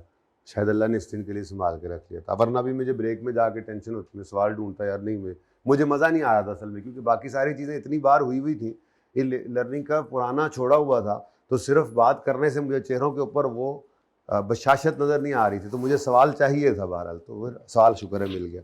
अच्छा सवाल है। ओके, किधर गया जी? बैच साइज कितने है जी? 25,000 यूनिट्स। अच्छा, अब जो 63,000 केजीज है, एक यूनिट पर कितना केजी लगते हैं ये निकालना मुश्किल नहीं है, पर मैं क्यों निकालूं, मुझे ज़रूरत नहीं है। आगे उसने क्या बोला? 5 hours per unit eight 300 per hour. अच्छा, अब सॉरी 4 आवर, अब 4 इंटू 300 करो ज़रा, कितना आता है? तो यहाँ पे क्या आ रहा है फिर? 30 मिलियन। बेसिकली इसने टोटल केजीज ऊपर देकर मटेरियल की तो टोटल कॉस्ट दे दी पूरे 25,000 यूनिट्स की, लेकिन यहाँ पर लेबर के सिर्फ आवर्स पर यूनिट बोल तो रहा है, पर यूनिट दिया, ठीक है। और हमें, मैं अगर कहूँ कि मुझे पर बैच ये आवर्स चाहिए, तो मैं क्या कहूँगा? मैं कहूँगा जी 4 लेबर आवर्स इंटू 25,000 यूनिट्स, तो कितना बन गया? 1,00,000। अच्छा, यानी time to produce first batch कितना है जी? 1,00,000 लेबर आवर्स। अब 1,00,000 लेबर आवर्स को चेक कर लो ₹300 से मल्टीप्लाई करके, अब आपकी कॉस्ट सेम हो जाएगी। बात समझ आई है? तो हमारे मतलब की चीज़ जालिम ने छुपा दी। वो क्या थी? 1,00,000 आवर्स। क्योंकि अभी अभी फॉर्मूला आपको पढ़ा के आ रहा हूँ कि अगर लर्निंग कर्व इस सवाल में जैसे कि अप्लाई हो रहा है, येलो आपको नज़र आ रहा है, ठीक है, अप्लाई हो, अगर लर्निंग कर्व अप्लाई हो और बैच वाइज हो, तो मुझे time to produce first ever batch चाहिए, और अगर यूनिट वाइज हो तो टाइम टू प्रोड्यूस, सवाल किसी भी तरफ जा सकता है, यही सवाल यूनिट वाइज भी हो सकता है, तो फिर मुझे 4 घंटे चाहिए होंगे और सारा सवाल यूनिट्स के हिसाब से करूंगा और हर चीज़ यूनिट के हिसाब से चलाऊंगा। और अगर बैच वाइज लर्निंग अप्लाई हो गई तो फिर मुझे चार आवर्स नहीं चाहिए, बल्कि मुझे 1,00,000 आवर्स चाहिए। कितने थे बैच पूरे के? 1,00,000 घंटे, ठीक है। तो यही सवाल सारा इस तरह से हो जाएगा। आगे बढ़ो। ओवरहेड्स है ₹400 पर लेबर आवर, तो यहाँ से भी आपको मिल सकती है कॉस्ट लेबर आवर्स की। खैर आगे बढ़ो। Following additional information has been available. LM's production will be carried out in 4 batches. 1,00,000 units चाहिए थे ना, तो कितने बैचेस? 4 बैचेस, 25,000 का एक बैच होगा, ठीक है। Raw material consumption includes, raw material के अंदर, इसके अंदर कंजम्पशन के अंदर पड़ा हुआ है, यानी इन 63,000 केजीज में पड़ा हुआ है। क्या पड़ा हुआ है? बोलो। वेस्टेज पड़ा हुआ है, मतलब ये इनपुट, ये क्या है? इनपुट है। और वैसे भी ये इनपुट कॉस्ट ही तो है। अच्छा, यहाँ पर ही आप बता सकते हो 63,000 केजीज अगर टोटल लगे हैं और यूनिट्स बने हैं हमारे 25,000, यार कल हम शायद जीत गए फिर हैं, एकदम दुख सा आ गया। कोई नहीं, आधा दुख आधी खुशी, हम जीत भी गए हैं। अच्छा जी, सॉरी, तो 63,000 किलो लगे हैं पहले बैच पर, और बैच में यूनिट्स कितने थे? तो कितने केजीज पर यूनिट लगे? अब ये 2.52 क्या है? इनपुट। क्या है? इनपुट। तो ये परसेंटेज भी चलो अच्छा है, बीच में ही आ गई। अब वो कहता है raw material consumption includes wastage which is estimated 5% of actual raw material to form part of product. क्या होता है? रॉ मटेरियल कंजम्पशन में शामिल है वेस्टेज, जो कि 5% है। Actual raw material to form part of product, वो इसी का ही मतलब फॉर्म, एक्चुअल जो पार्ट बनता है उसकी परसेंटेज दी हुई है। However wastage expected to reduce by, अब ये अच्छा और चीज़ है, ये और बात है, अब ये वो नहीं है। अब पढ़ने के बाद समझ आ गई क्या है। ये नहीं कह रहा मटेरियल वेस्टेज कम हो रही है, ठीक है, वो पहले इतनी थी अब एफिशिएंसी बढ़ के इतनी हो गई, बल्कि वो सिंपल बात है। क्या वो कह रहा है कि पहले, ये तो सिंपल वाला केस हो गया, सुभान अल्लाह, शुक्र है। अच्छा, ये उस वक्त क्यों छोड़ा था? मुझे एकदम लगा कि ये शायद वो केस है, और फिर वैसे भी ये यहाँ पर अब पढ़े तो मामला डिफरेंट है। अब हमें पता है कि अच्छा हाँ, ये 2 वेस्टेज परसेंटेज होती हैं, वो क्या होता है जी? एफिशिएंसी इंप्रूव हुई, मटेरियल वेस्टेज कम हो गई, ये वो बात नहीं है। बल्कि क्या कह रहा है, पढ़ो, रॉ मटेरियल में 5% वेस्टेज इंक्लूड है। हाउएवर ये वेस्टेज रिड्यूस होती जाएगी 10% से in each new batch as production process improves with experience, ठीक है। तो ये सिंपल सिर्फ आपकी वेस्टेज कम होनी थी, ठीक है।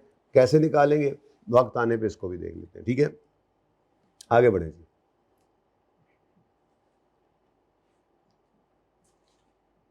आसान काम है, मुश्किल नहीं है। चलें नेक्स्ट।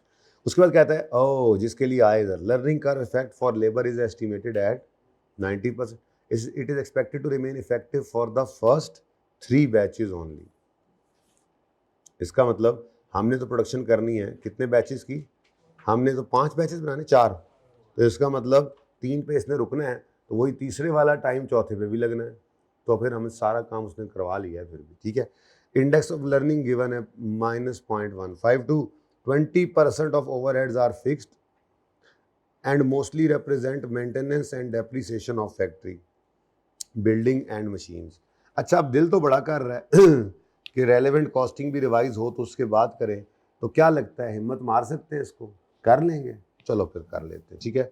अब मुझे क्या चाहिए, minimum bid price. Minimum bid price का मतलब क्या है, मिनिमम बिड प्राइस का मतलब क्या है, टोटल रेलेवेंट कॉस्ट्स। चलो इतना तो दिखा दूं, रिवीजन में आना ही है इसने।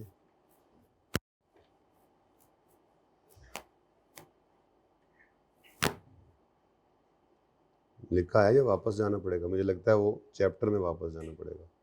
चले कोई बात नहीं, चले जाते हैं, वापस चले जाते हैं, क्योंकि ये फॉर्मेट्स, ये चीज़ें जो हैं बाहर आज चैप्टर के अंदर जाके रिवाइज करनी पड़ती हैं।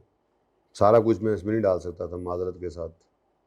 ये असल में वो ट्रीज़ मैंने सारे डाल दिए थे, लेकिन फार्मूलाज हो गए, चीज़ें हो गई, ये आपको जाहिर सी बात है आपके मेन चैप्टर में मिलेंगी। ये जनाब हमारी, मैं रेलेवेंट कॉस्टिंग के सारे प्रिंसिपल्स इंशाल्लाह रिवाइज कराऊंगा आपको। आज जोहर के बाद उम्मीद है यही कर रहे होंगे, डिसीजन मेकिंग हम स्टार्ट कर देंगे, वो वही रहता होगा, ठीक है। बस दुआ करो कि आज इन्वेंट्री मैनेजमेंट नहीं, इन्वेंट्री वैल्यूएशन का, मैनेजमेंट को दोनों सवाल, 2 सवाल थे, दोनों कर लेंगे इंशाल्लाह इस दफ़ा, अभी आज ही। लेकिन इन्वेंट्री वैल्यूएशन का सवाल हो गया ना, तो कल बस सिर्फ 2 सवाल रहते होंगे डिसीजन मेकिंग के, या कोई इक्का दुक्का मुझे कोई और मिल गया लाने वाला, तो ठीक है। दुआ करिए, दुआ करिए, अल्लाह वक्त में बरकत डाले। Minimum bid price, bid price या कॉन्ट्रैक्ट प्राइस में तो प्रॉफिट ऐड होता है। मिनिमम बिड प्राइस होती है, लोएस्ट बिड प्राइस होती है, जिसपे सिर्फ रेलेवेंट कॉस्ट होती थी, यानी हमने यहाँ पर सिर्फ टोटल रेलेवेंट कॉस्ट निकालनी, ठीक है, टोटल रेलेवेंट कॉस्ट, ठीक है। देख लो, एक बार देख लो, रेलेवेंट कॉस्ट ऑफ मटेरियल, उतना मुश्किल नहीं डाला इस सवाल के अंदर उसने, इसलिए मैं रेलेवेंट कॉस्ट की रिवीजन कराए बगैर गुजारा चल रहा है मेरा, वरना तो आपको पता ही है मटेरियल के अंदर क्या खाते थे, याद करो मटेरियल के अंदर क्या खाते थे। मटेरियल के अंदर बहुत कुछ था, अब छोड़ो, वो और नया सफ़ा है। मटेरियल के अंदर मटेरियल पहले देखो जी, बना रहे हैं या ख़रीद रहे हैं, फिर ख़रीद रहे हैं तो ऑलरेडी अवेलेबल है या नहीं है, अवेलेबल है तो रेगुलर यूज़ में है या नहीं है, अगर रेगुलर यूज़ में नहीं है तो फिर वो सारी कहानी रिवाइज करनी, वो इस सवाल में नहीं थी, इसलिए मेरी बचत होगी। मुझे सिर्फ इतना सा याद कराना मकसूद था, जो कि हम करेंगे प्रॉपर रिवीजन में आकर के। 3 तरह के सवाल पूछता था। अगर वो आपसे कह दे एवेल्यूएट करो वन ऑफ कॉन्ट्रैक्ट, तो आप रेलेवेंट इनकम्स रेलेवेंट एक्सपेंसेस को माइनस करते हैं, पॉजिटिव आंसर है तो कहते हैं ओके डन, नेगेटिव है तो रेकमेंड नहीं करते। या फिर आपको कह दिया करता था सवालों के अंदर कि क्या करो, बिड प्राइस या कॉन्ट्रैक्ट प्राइस करो कोट करने के लिए, हमें बताओ, उसमें हम सारी रेलेवेंट कॉस्ट निकालते थे और उसमें प्रॉफिट रिक्वायर्ड जब वो ऐड करते थे तो हमारी मिनिमम, ये हमारी बिड प्राइस आ जाती थी, कॉन्ट्रैक्ट प्राइस। जबकि मिनिमम बिड प्राइस, सेठ साहब इससे नीचे ना कर लीजिएगा, नुकसान है, जेब से देने पड़ेंगे। मिनिमम बिड प्राइस क्या है जिससे नीचे लॉस है, ठीक है। तो मिनिमम बिड प्राइस क्या है, वही रेलेवेंट कॉस्ट। मैंने कहा था कि स्पेयर कैपेसिटी में नॉर्मली हम ये काम कर रहे थे, वन ऑफ कॉन्ट्रैक्ट बिजनेस हमारा चल रहा है, थोड़ी स्पेयर कैपेसिटी पड़ी है, तो अहमद जैसा बड़ा कस्टमर आ जाए, पता हो हमें कि फ्यूचर में से बहुत कारोबार हमें एक्सपेक्टेड है, तो सेठ साहब कह सकते हैं कि यार इसको कॉस्ट टू कॉस्ट ये वाला ऑर्डर कर दो, अगली दफ़ा अच्छे मार्जिन पे इससे बात कर लेंगे, इसको कह देंगे कि भाई इस दफ़ा कॉस्ट टू कॉस्ट कर रहे हैं, लेकिन ये आपके लिए इकराम है, आप आए हैं, तो आइंदा आपके साथ जो है वो हमारी जो जैसे बाकियों के साथ मामला होता है प्रॉफिट की परसेंटेज वाला, मतलब प्रॉफिट रखेंगे।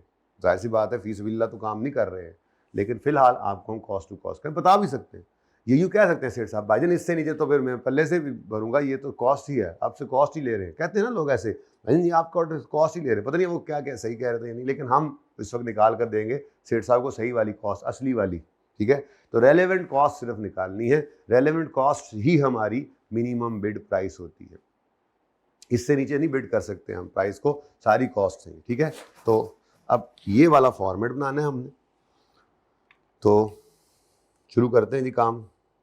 अब मामला क्या है, मामला ये है कि इस 63,000 kgs के अंदर ये क्या है 63,000 kgs क्या है, ये क्या है, आउटपुट है इनपुट है, आउटपुट है इनपुट है, आउटपुट है इनपुट है, जल्दी बोलो, आउटपुट है इनपुट है, आउटपुट है इनपुट है, ये इनपुट है बेटा। कॉस्ट हमेशा इनपुट होती है, मैं पहुंचने का इंतजार कर रहा था बोलने के लिए, ये इनपुट है, ठीक है।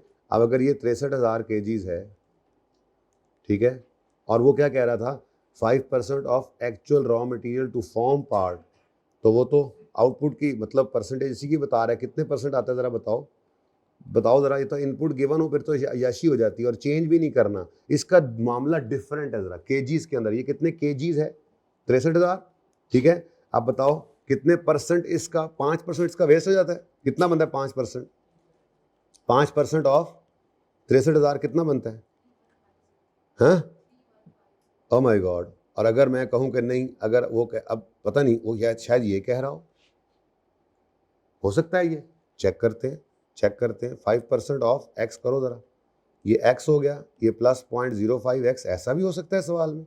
अच्छा अब एक्स कितना आता है बताओ, ये 1.05 एक्स हो गया इज इक्वल टू 63,000। अब बताओ ज़रा एक्स कितना है, जी हाँ, अब ज़रा पढ़ो जुमले को जाके। ये एक ऐसा केस था जो पूरे सीमे में नज़र नहीं आया, रिवीजन क्लास में आ गया। बस जुमला पढ़ो, मेरे मुंह पे जुमला लिखे है, जुमला पढ़ो, हाँ पढ़ो पढ़ो। मैं यही कह रहा हूँ कि आज उसने इसको किसके साथ जोड़ दिया है, लेकिन हमें दे दिया इनपुट। ऐसा सवाल हमने ना देखा, आ गया तो क्या, पर्चे में अगर ये पहली बार आ जाता तो क्या करते, सवाल को ध्यान से पढ़ते और जैसा सिखाया हुआ है मैं तो उसी प्रोसीजर पे ही चलूँ। फिर पढ़ो एक दफा, दोबारा पढ़ो एक दफा, एक दफा दोबारा पढ़ लो, एक दफा दोबारा पढ़ लो।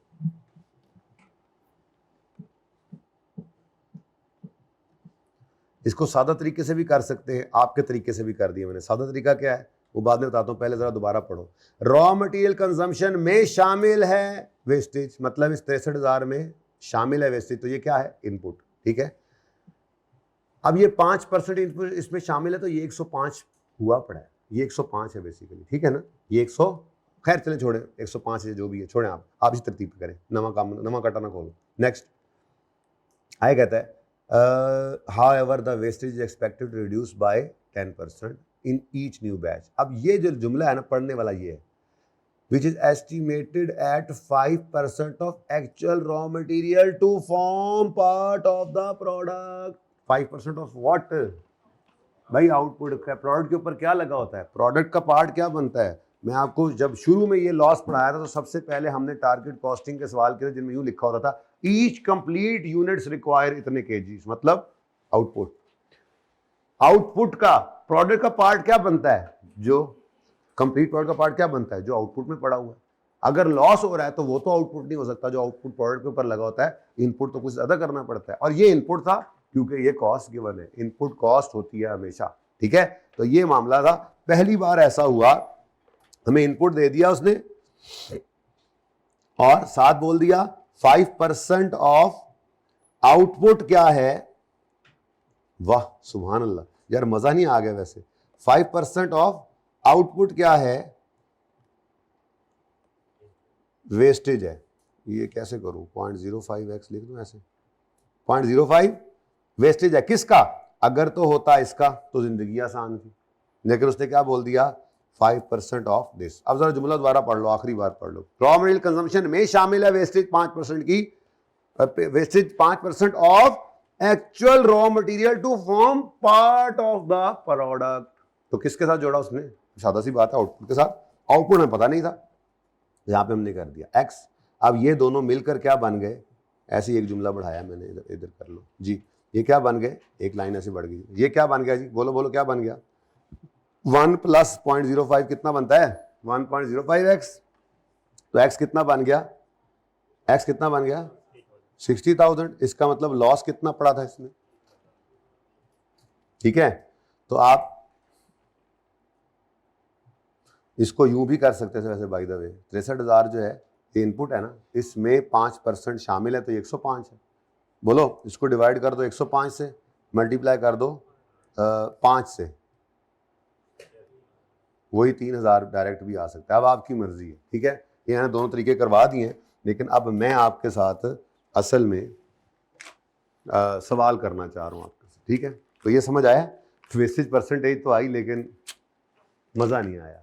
अच्छा, अब ये मटेरियल कॉस्ट नहीं निकल आनी, 63,000 एक बैच की कॉस्ट है। अब मुसीबत उसने क्या डाली, आपको कहा था लर्निंग कर्व याद रखना हमेशा, वो सिर्फ लेबर पे ही लगता है और किसी चीज़ पे नहीं लगता। यहाँ पे आप समझो लर्निंग कर्व की तरह से कर लें, इसको नहीं कर सकते। अब करना क्या है, ये जो 3,000 केजीज है, पहले बैच में इतना लॉस होना है, दूसरे बैच में 3,000 केजीज का 90% लॉस होना है, कॉस्ट कम हुई। तीसरे नहीं समझ आए, समझ आ रही है? 3,000 केजीज पहले बैच में क्या हुआ, ये समझ आ रही है? 3,000 केजीज क्या है, लॉस होना है, ये क्या है, नॉर्मल लॉस, ये होता है लॉस, ठीक है। वो कहता है जी तजर्बे की बुनियाद पर ये वेस्टेज कम होती जाएगी। पहले बैच में कितने केजीज जाया हुआ, 3,000, दूसरे में जो है वो 3,000 का 90% होगा, 10% कम हो जाएगा। ये वो लॉस की परसेंटेज नहीं दी थी ना असल में जालिम ने, बल्कि क्या बोला था, however wastage is expected to reduce by 10% in each new batch as production process improves with experience। ये असल मसला था। कमाल नहीं होगा यार, सवाल सही है, मैंने सही रखा था, समझ आई है? पक्की बात है, किसी को समझ ना आई उस बात, समझ आई है? सवाल अब कर लेते हैं इंशाल्लाह। बहरहाल मैं कराने तो ये सवाल आया था, मतलब ये तो मैंने कराना ही था, ये अगर मैं क्लास में नहीं करवाता तो ये आपके रिवीजन प्लान के अंदर होता सवाल, रिवीजन प्लान में होता, सोल्यूशन नहीं था मेरे ख्याल में, नोट्स में सोल्यूशन भी होता उसके अंदर, रिवीजन प्लान के अंदर, लेकिन ये करा दिया तो अब ये हो गया, ठीक है। बहरहाल ये इंपॉर्टेंट है, मैंने तो इसलिए करवाना था, लेकिन ये केस पूरे CMA के अंदर सवालों में आपको सिर्फ इस जगह पर मिलेगा, है ही जगह, आ गया तो कोई बात। एनीवेज, ये 3,000 केजीज का वेस्टेज 10% करके डिक्रीज होता चला जाएगा।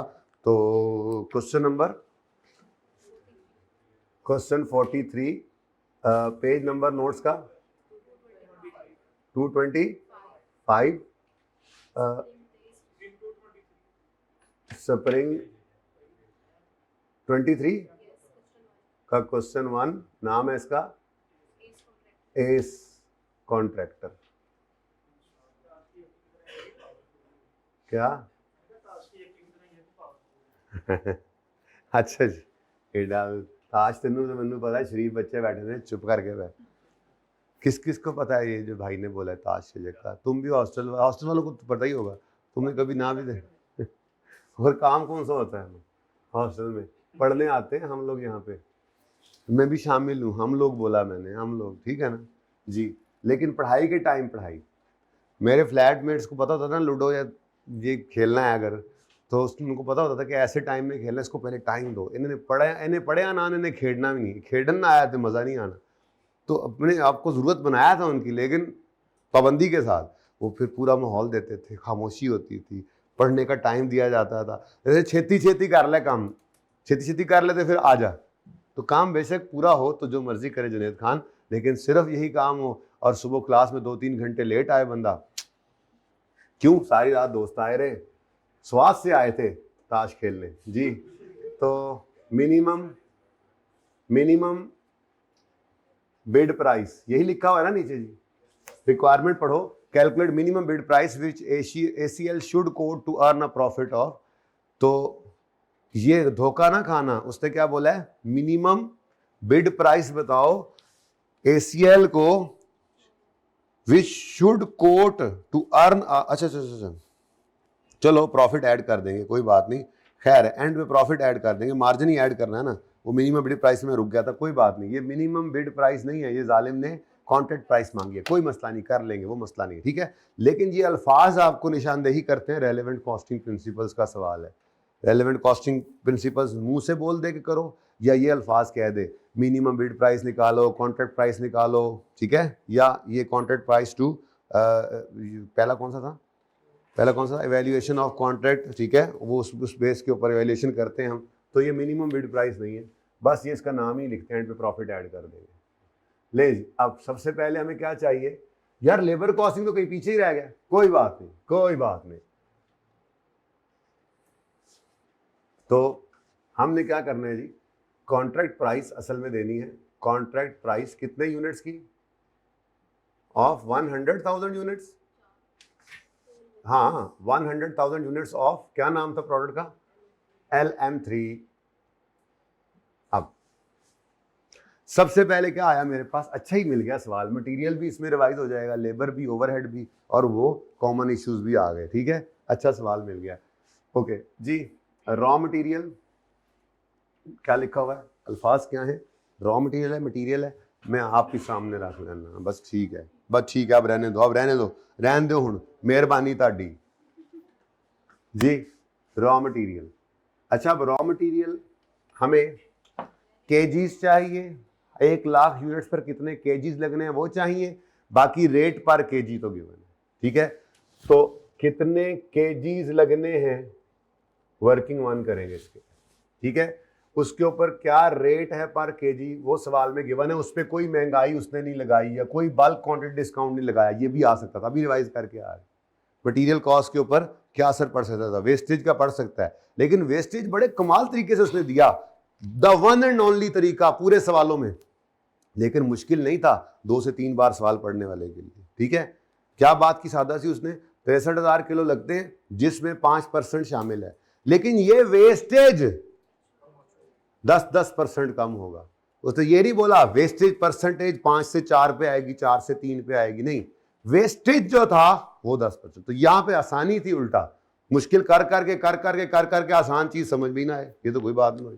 खैर ये निकालते हैं वर्किंग वन में। उसके बाद 600 रुपीज, भाई कितनी देर की रिकॉर्डिंग होगी मेरे दोस्त, 1 घंटा 25 मिनट। चलो ये मटेरियल निकाल लें, फिर यहाँ पे पॉज करते हैं। ठीक है, ताकि 1 घंटा 30, लेकिन अभी ब्रेक इस सवाल के बाद करते हैं, ब्रेक इस सवाल के बाद कॉमन इश्यूज करके उसके बाद ब्रेक। ठीक है ताकि फिर वापस आएँ, तो फिर आते साथ ही हम स्टैंडर्ड कॉस्टिंग वाला सवाल करें सबसे पहले, उसके बाद फिर सबसे पहला सीवी का भी कर सकते हैं बीच में, जिस ऑर्डर पे वापस जाएंगे ना, प्रोसेस कॉस्टिंग दूसरे नंबर पे करेंगे, जैसे मैंने आपको कहा रिवीजन आपने करनी है इंशाल्लाह 2 से 3 दिन में आप ये सारे टॉपिक डिसीजन मेकिंग तक, चलो शायद डिसीजन मेकिंग थोड़ा सा वो रेलेवेंट कॉस्टिंग पे इसीलिए मैंने जोर लगाना है, आज सेकंड हाफ में भी लगाना है, सवाल भी कराना है, ताकि वो थोड़ा जो आपको भूला वो मेरी तरफ से थोड़ी सी हेल्प हो जाए, मेरी तरफ से थोड़ी रिवीजन हो जाए, थोड़ा पुश मिल जाए, बाकी तो फिर ताकि आपका वो काम जो 2 दिन में होना है वो 1 दिन में हो जाए। ठीक है ना, तो वो थोड़ा सा भूला हुआ है पीछे भी। ओवरहेड्स बड़ा इंपॉर्टेंट है इस दफा, पिछली बार सवाल नहीं आया, ओवरहेड्स भूल ना जाना, सबसे पहला टॉपिक है ओवरहेड्स, बड़ा इंपॉर्टेंट है इस दफा, बड़ा इंपॉर्टेंट। एबीसी का सवाल है, इतना आसान हलवा सवाल आया हुआ है, अभी करेंगे ना, आज अल्लाह करे कर लें, वो उम्मीद है वो भी मेरे प्लान में आज वाले में। तो ओवरहेड उसको ज्यादा पसंद है, एफओएच का चैप्टर, तो एबीसी देने के बाद तो फिर हॉट फेवरेट हो जाता है एफओएच का चैप्टर, वो डिपार्टमेंटलाइजेशन याद है अहमद तुम्हें, जरा थोड़ा है याद है, नहीं। अच्छा चले जी, जल्दी से देखें, रॉ मटेरियल निकाल लें जी, फिर अपने ब्रेक भी करनी है। रॉ मटेरियल के बाद जी सीवीपी का बड़ा सवाल कभी नहीं आया, 10 नंबर तक का सवाल आता है, देखेंगे सबसे पहला सवाल हमारा है ही पर्चे का वो, और सीवीपी में क्या है, कुछ भी नहीं है, ब्रेक इवन यूनिट्स निकालना जी, ब्रेक इवन ही होता है और क्या है, 10 से 12 10 नंबर का सवाल शॉर्ट क्वेश्चंस में आता है। ठीक है, बहरहाल मजीद भी कल बात कर लेंगे, परसों आप लोगों को आना पड़ेगा, सारी बातें आज मैंने नहीं बतानी। ठीक है जी बेटा, raw material, labour, variable overhead, fixed आएंगे नहीं रेलेवेंट कॉस्ट में, फिक्स्ड हमेशा क्या होते हैं, हमेशा इररेलेवेंट है अनलेस के इंक्रीमेंटल हो जाए, मुझे कहीं नजर नहीं आया वैसे, बहरहाल देख लेंगे। प्रॉफिट वगैरह ऐड करेंगे, ये सारी बात मैंने इसलिए की अंदाजे से कि मैं वर्किंग वन यहाँ कर लूँ, ताकि आगे खुला डुला मैं अपना लर्निंग कर्व लगाऊं अगले पार्ट में, यानी कि वो रिकॉर्डिंग लंबी हो रही है, असल में तो हमने ब्रेक नहीं करनी, लेकिन रिकॉर्डिंग लंबी हो रही है। अब हमने केजीज निकालने हैं, मटेरियल केजीज, तो अब कैसे करें वर्किंग, कैसे करें, देखो एक तो 60,000 पता लग गया आपको कि जो आपको आउटपुट में चाहिए, 3,000 क्या है लॉस वाला, तो 60,000 कॉमन रहना है, 3,000 ने बदलना है, और बैचेस कितने हैं, अब वर्किंग का कोई फॉर्मेट दिमाग में, आप अलग अलग निकाल लो तो भी कोई मना नहीं करेगा आपको। फर्स्ट बैच ऐसे ही 63,000 लिखा हुआ है, 63,000 लिखो, सेकंड बैच पे इतने केजी लगते हैं, थर्ड पे इतने लगते हैं, फोर्थ पे इतने लगते हैं, वो कर सकते हैं आप। ठीक है, लेकिन मेरे दिल में आ रही है मैं यूं कर दूं,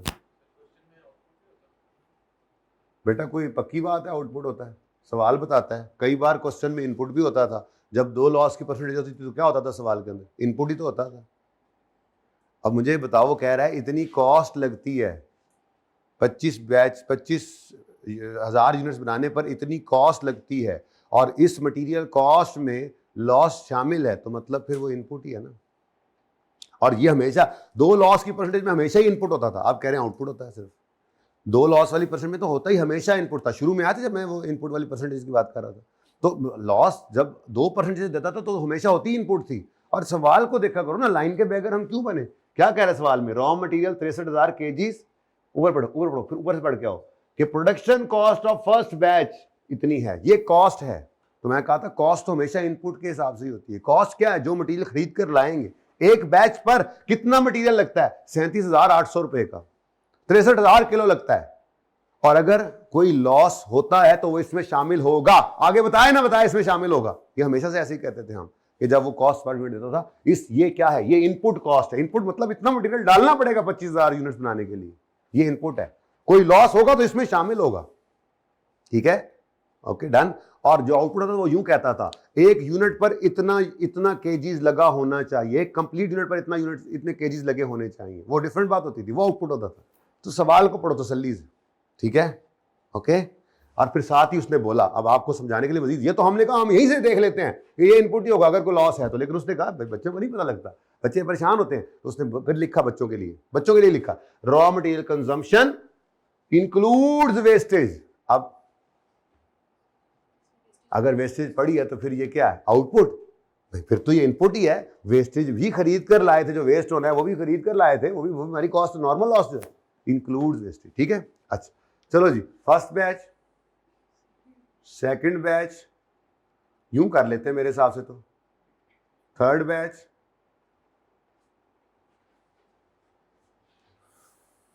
फोर्थ बैच, टोटल फिर कहां करेंगे, मटेरियल क्वांटिटी, जरा छोटा सा तमीज से कर लेते हैं, मटेरियल क्वांटिटी, ठीक है जी। First batch, second batch, third batch और फोर्थ बैच। क्यों ऐसे कर रहा हूं मैं, जरा आसानी हो जाए। मैं बार बार कह रहा हूं आप अलग अलग कर लें, कोई पाबंदी नहीं है, वर्किंग मैंने कभी आपको पाबंदी नहीं किया, ठीक है। ये तो आई पहली बार है जिंदगी में हमारे सवालों में, तो मैं अभी आपके सामने ही सोचा ऐसे ना कर लूं। आप ऐसे ना करें, आप अलग अलग कर लें सबको और फिर एंड पे टोटल कर लें। टोटल तो करना ही है क्योंकि ऊपर मुझे क्या चाहिए, 1,00,000 यूनिट्स की मटेरियल क्वांटिटी, ठीक है। तो अब इधर देखो,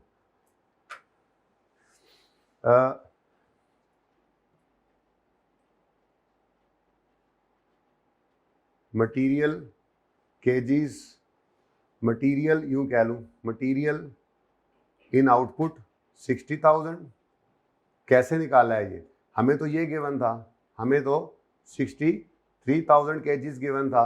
मैंने कहा जी लॉस की परसेंटेज ऐसे है कि 63,000 को आप डिवाइड कर लें 105 से, मल्टीप्लाई कर लें सिर्फ 5 से, तो ये 3,000 केजीज बन रहा है।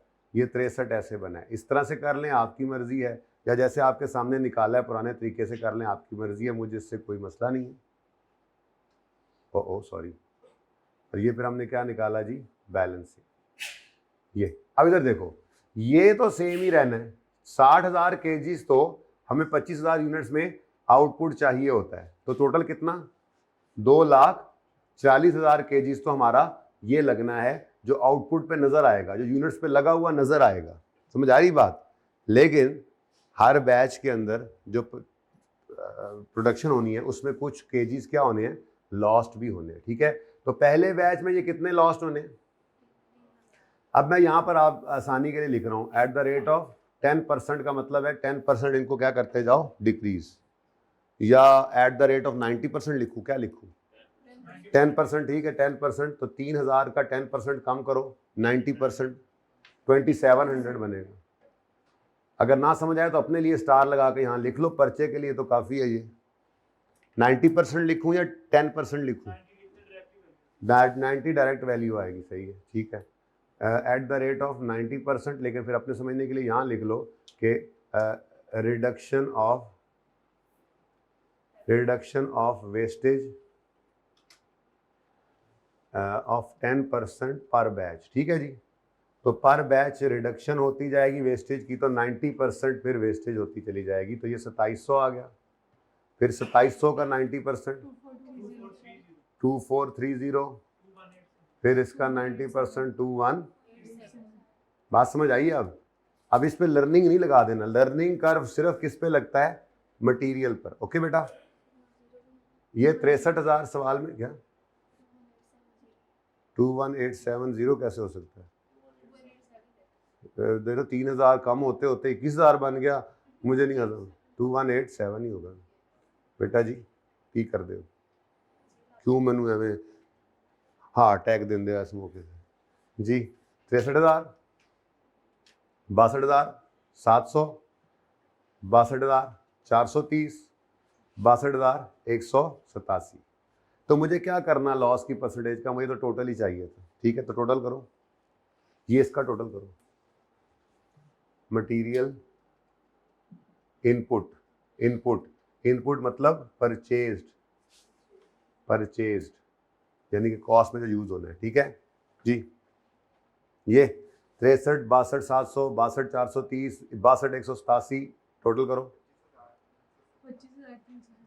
317।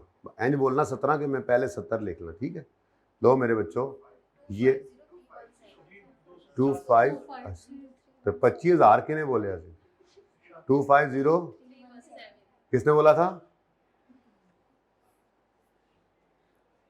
मैं बताता हूँ, तुमने बोला था। हाँ मुझे पता है, मुझे आवाज से पहचान है। लो भाई, ये चाहिए था। तो ये डिफरेंट वर्किंग है, लेकिन कोई ऐसी बात नहीं है। बच्चे में आए तो थोड़ा सा सोचे, कुछ मसला नहीं है नहीं इसमें। ये किसी भी तरह से हो सकती है। जब कोई बच्चा यूं करेगा, क्वांटिटी फर्स्ट बैच 63,000, अगली लाइन में लिखेगा सेकंड बैच, ठीक है, इस तरह से कर ले, उसकी मर्जी की बात है। मैंने ज़रा थोड़ा टाइम बचाया कि एक ही बार ये सारा काम हो जाए। अब कितने केजीज दी? 2,50,317 केजीज आ गए। ठीक है, वर्किंग 1 से इंटू 600 किया, और रुपीज़ तो 1000 में करना है। ठीक है जी, 1000 में कर लें। Rupees in thousands 150,190 material cost आ गई। पार्ट 1 पार्ट 1 क्लोज कर दें।